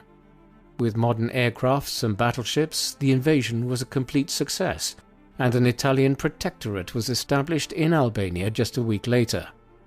London and Paris made few objections, hoping at this juncture that they could still win over Mussolini to join them against the Germans. Now, after the defeat of France in the summer of 1940, Mussolini began preparing for a much more expanded campaign in the Balkans. Greece was invaded late in October 1940, while in the spring the Italians commenced a campaign against Yugoslavia after a pro-Allied coup there. These campaigns would be decidedly less successful than the swift occupation of Albania in April 1939 had been. Before long, Mussolini would have to call on his German allies to lend further support to the Italian divisions in the Balkans. The diversion of German troops and attention to the Balkans in the spring and summer of 1941 are often seen as a contributory factor in the failure of the Germans to take Moscow and Leningrad before the Russian winter stopped their advance into the Soviet Union later that year. The inadequacies of Mussolini's armed forces were even more strikingly on display in North Africa. Hitler's plan was for the Italians to push eastwards from Libya to seize Cairo and then the Suez Canal in Britain's protectorate of Egypt. Then, once the Germans had pushed through Ukraine and into the Caucasus, they would swing south and launch a double-sided attack on the British possessions in the Middle East, where some Arab allies were being courted by the Nazis in Iraq and elsewhere. This would secure both the oil fields of the Caucasus and the Middle East, which, when combined with the capture of the Suez Canal, would leave the British with little option but to negotiate peace terms that would be very favourable to the Axis powers. There was only one problem with this plan. The Italian Royal Army performed abysmally in North Africa following Italy's entry into the war in the summer of 1940. The British, aided by substantial numbers of Commonwealth soldiers from Australia, New Zealand, South Africa and India, pushed the Italians back into Libya and scored a substantial victory at the Battle of Beda Fom in early February 1941.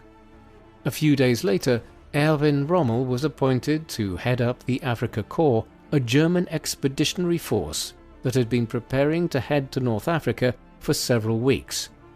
This force of just over 30,000 men and a substantial tank brigade would turn the tide back in the favour of the Axis powers, and Egypt was under threat again by the summer of 1941.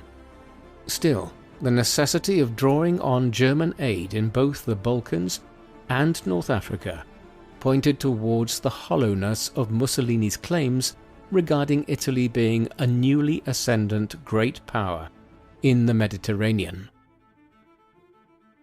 Mussolini was drawing on ever greater amounts of German aid as the war went on, but he still steered an independent line on many issues. One was the Italian attitude towards the Jewish population of Italy and the territory it had occupied. Mussolini's anti-Semitism did not reach the levels of Hitler and the other Nazi leaders. Instead, Mussolini's racial views tended to focus more on distinctions between white and black people and a concern for what he conceived as falling birth rates amongst the white races. There was no major campaign of persecution against the 50,000 or so Jews who called Italy home under Mussolini in the 1920s and most of the 1930s. A turning point was 1938, as Mussolini drew closer to Hitler and the Nazis. At that juncture, a watered-down Italian version of the German Nuremberg laws were introduced in Italy, ones which removed Italian Jews from government jobs and regulated intermarriage between Jews and non-Jews. It is clear that these measures were not intensely enforced, and that Mussolini had introduced them more to appease the Nazis than anything else. A sign of the fact that Mussolini's regime was not as anti-Semitic as Germany was seen in the movement of many Jews from Nazi-occupied regions in 1940 and 1941 to Italy and Italian-occupied lands. The Holocaust, as we will see, would only really strike Italy once the Germans became the de facto occupying power in the autumn of 1943. By the time the Nazis began implementing the final solution in Europe at the beginning of 1942, events were transpiring in North Africa that would lead to Mussolini's dramatic downfall and then an even more dramatic second act as dictator of Italy. The source of these events lay in North Africa. After the arrival of the Afrika Korps there in 1941, the Italians and the German Expeditionary Force had regained the initiative against the British in the Western Desert, and by the summer of 1942 were threatening to take Cairo and then the Suez Canal again. That was as far as they would get. An injection of British and Commonwealth troops into Egypt turned the tide, and victory at the Second Battle of El Alamein in late October and early November put the Italians and Germans on the defensive.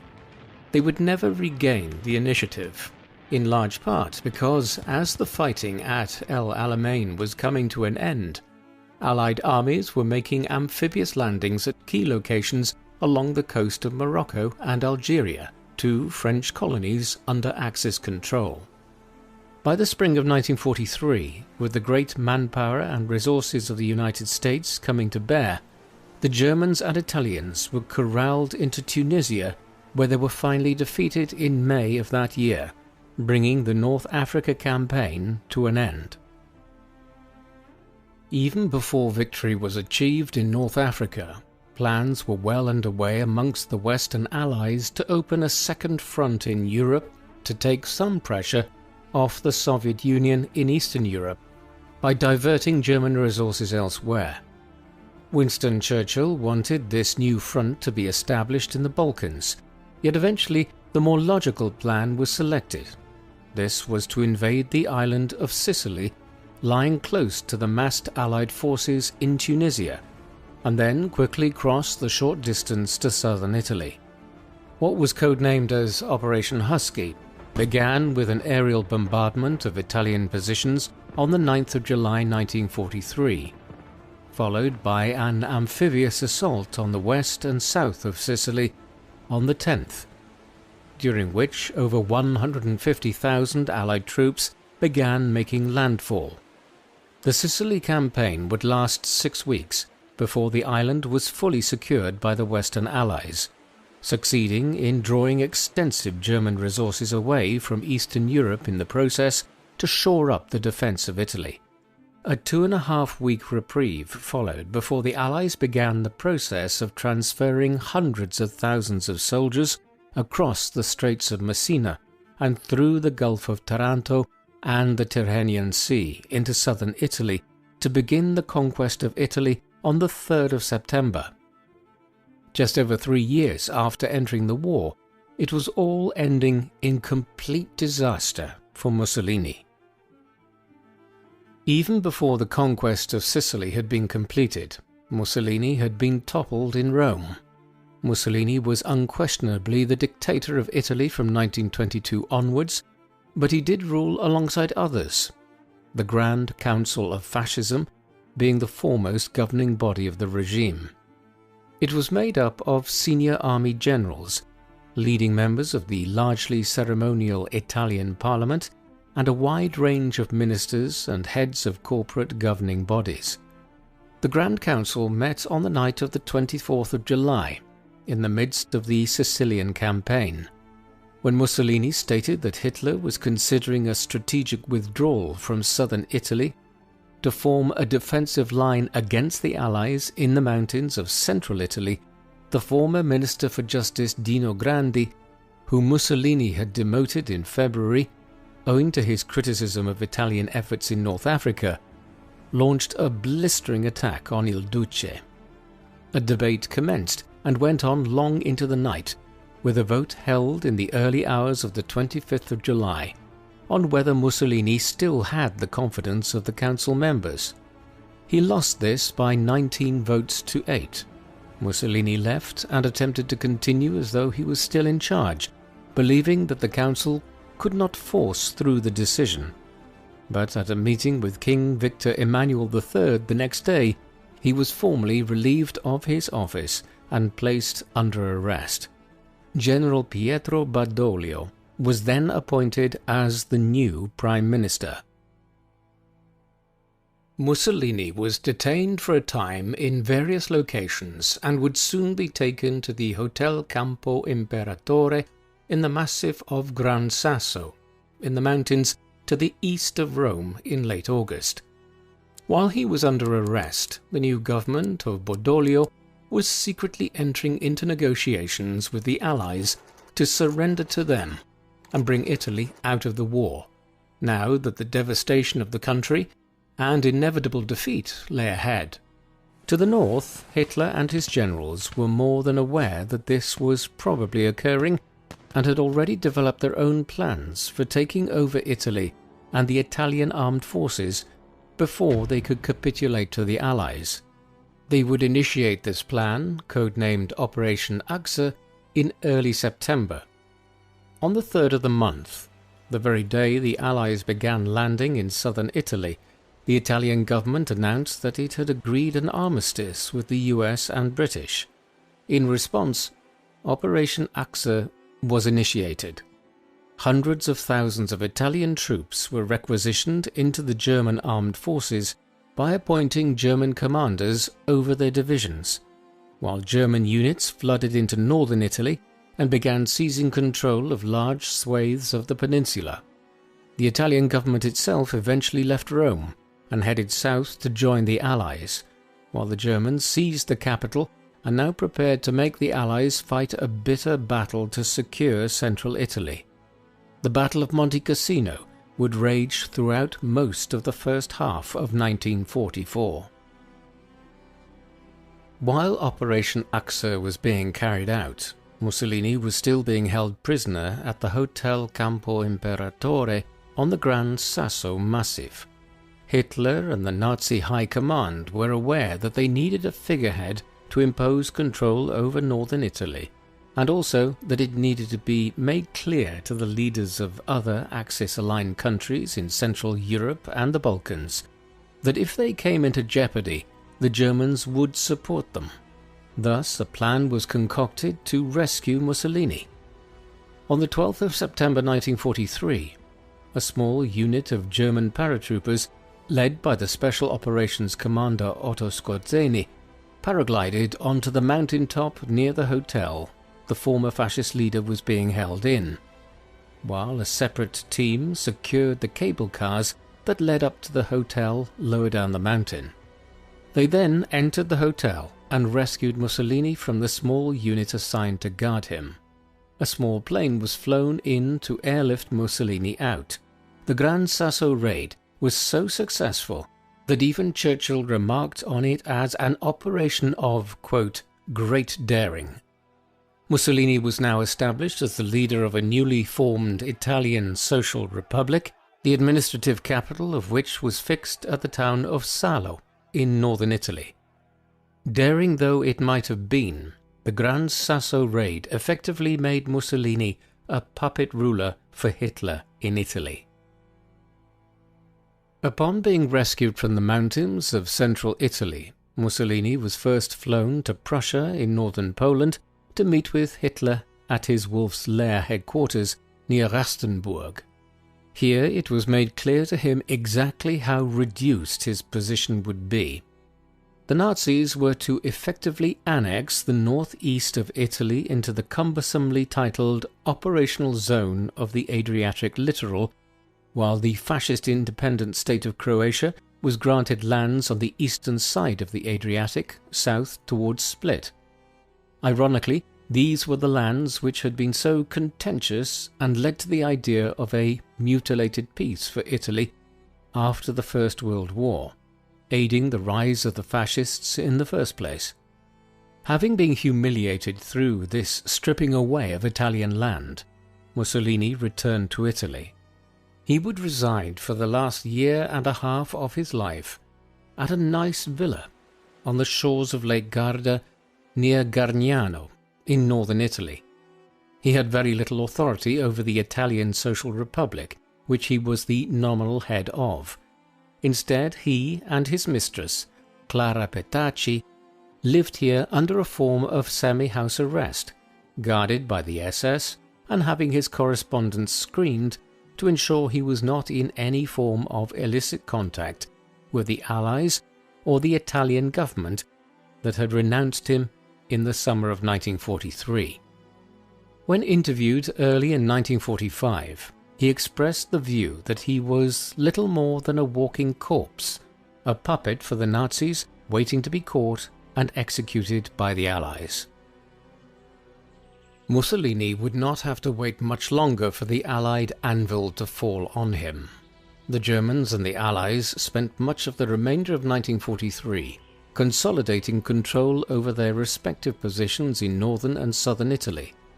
The first half of 1944 was then locked in the dual battles of Anzio and Monte Cassino, in central Italy, south of Rome, with the Allies finally breaking the deadlock in May. Rome was one of the first major European capitals to be liberated by the Allies on the 4th of June 1944, a full 2 months before the liberation of Warsaw and Paris in August 1944.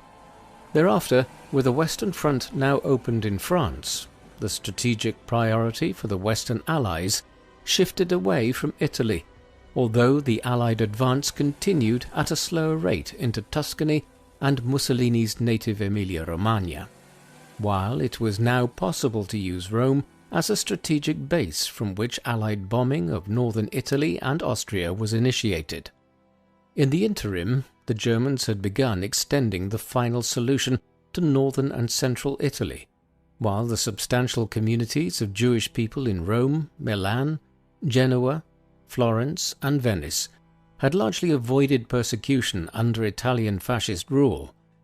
As soon as Operation Achse was implemented in the autumn of 1943, the SS arrived into Italy and began detaining thousands of Italian Jews and deporting them north towards Auschwitz.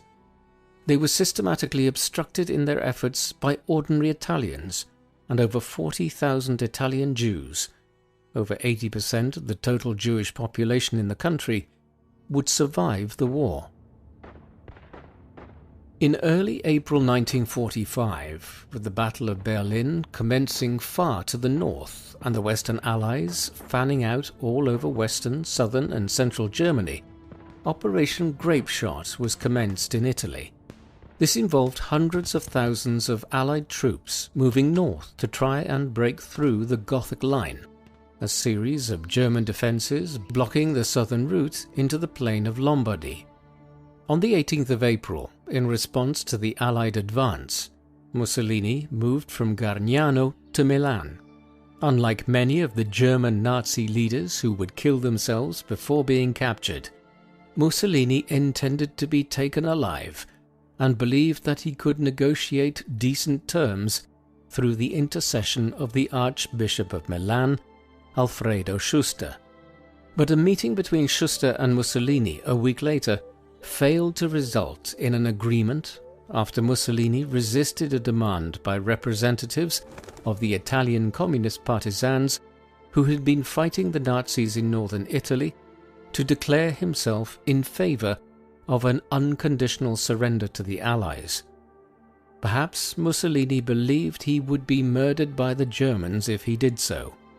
Within hours of the failed meeting, he and his mistress, Clara, along with over a dozen others involved in the government of the Italian Social Republic, had left Milan and were heading north with the goal of reaching neutral Switzerland and from there possibly finding asylum in Spain, where Franco might look favourably on Mussolini given the aid he had provided the nationalists with during the Spanish Civil War.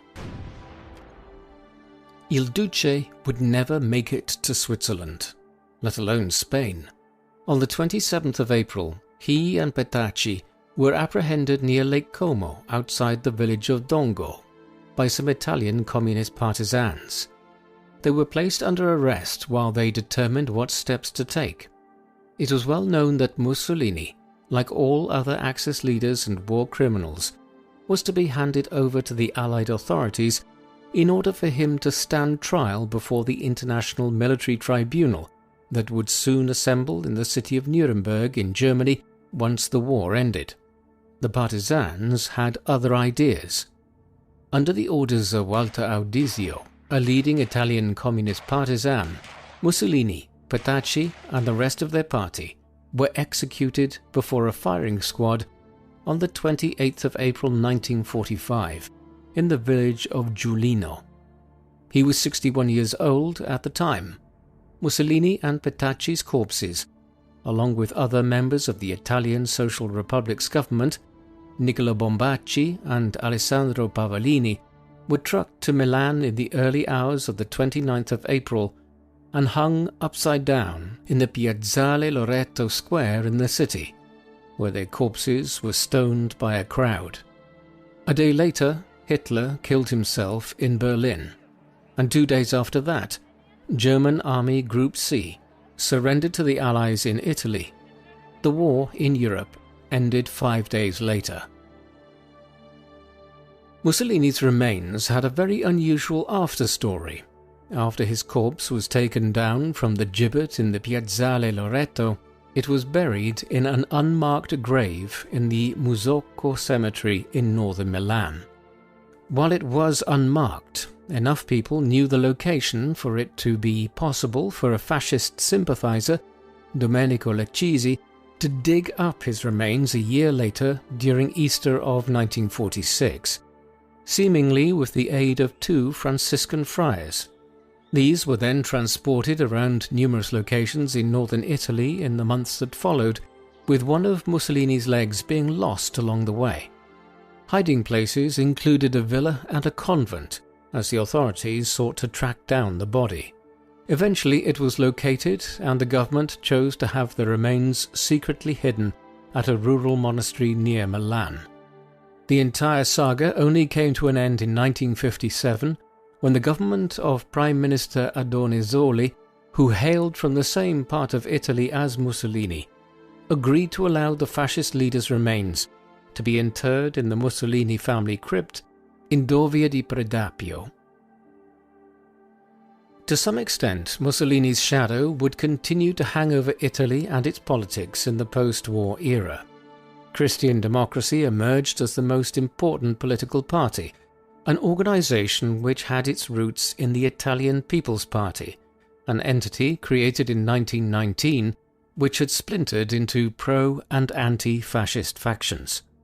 For instance, the first post-war Prime Minister of Italy, Alcide de Gasperi, had originally supported the People's Party's involvement in the first Mussolini government in 1922, though he later renounced his support. More broadly, Christian Democracy veered to the right of the political spectrum.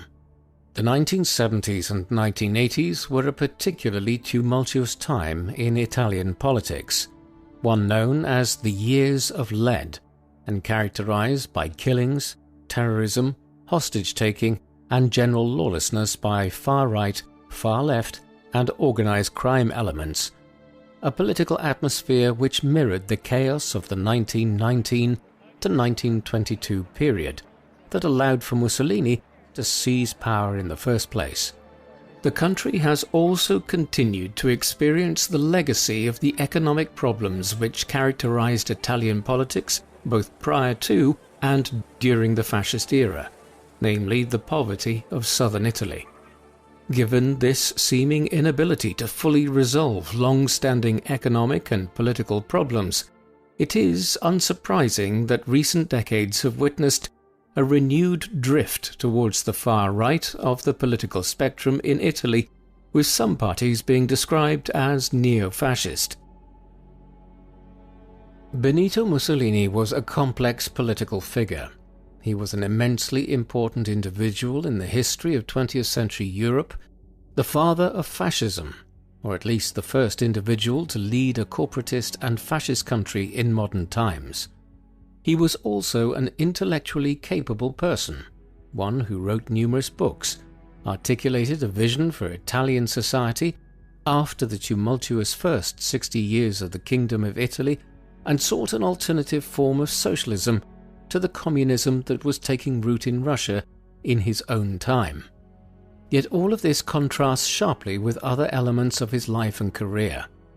Some began to view Mussolini as a trumped-up buffoon over the years, a purveyor of a ridiculous machismo, and a dictator who proved to be an absolute liability as an ally for Hitler and Nazi Germany from 1940 onwards. The Italian army underperformed everywhere it fought against the Allies. It was only when the Afrika Korps arrived to North Africa early in 1941, and after the Germans took over the remnants of the Italian army in Italy and the Balkans in the autumn of 1943, that the Allies began to meet stiff resistance on both fronts. In this sense, it was fitting that Mussolini had to be personally rescued from his own people by the Germans in September 1943, and spent the last year and a half of his life as little more than a German puppet ruler. Still, we should not view Mussolini as an insignificant figure. His racial views and capacity for mass murder were nowhere near as extreme as those of Adolf Hitler, but in both his colonial policies in Africa in the 1920s and 1930s, and in tying his mast to that of the Nazis from 1940 onwards, he inflicted an enormous amount of suffering on the lives of many people around the Mediterranean and the Horn of Africa. What do you think of Benito Mussolini? Did he represent a significantly different form of fascism than the Nazis? Or did the actions of Italy in Africa, under his watch, demonstrate that he was just as genocidal as Hitler? Please, let us know in the comment section. And in the meantime, thank you very much for watching.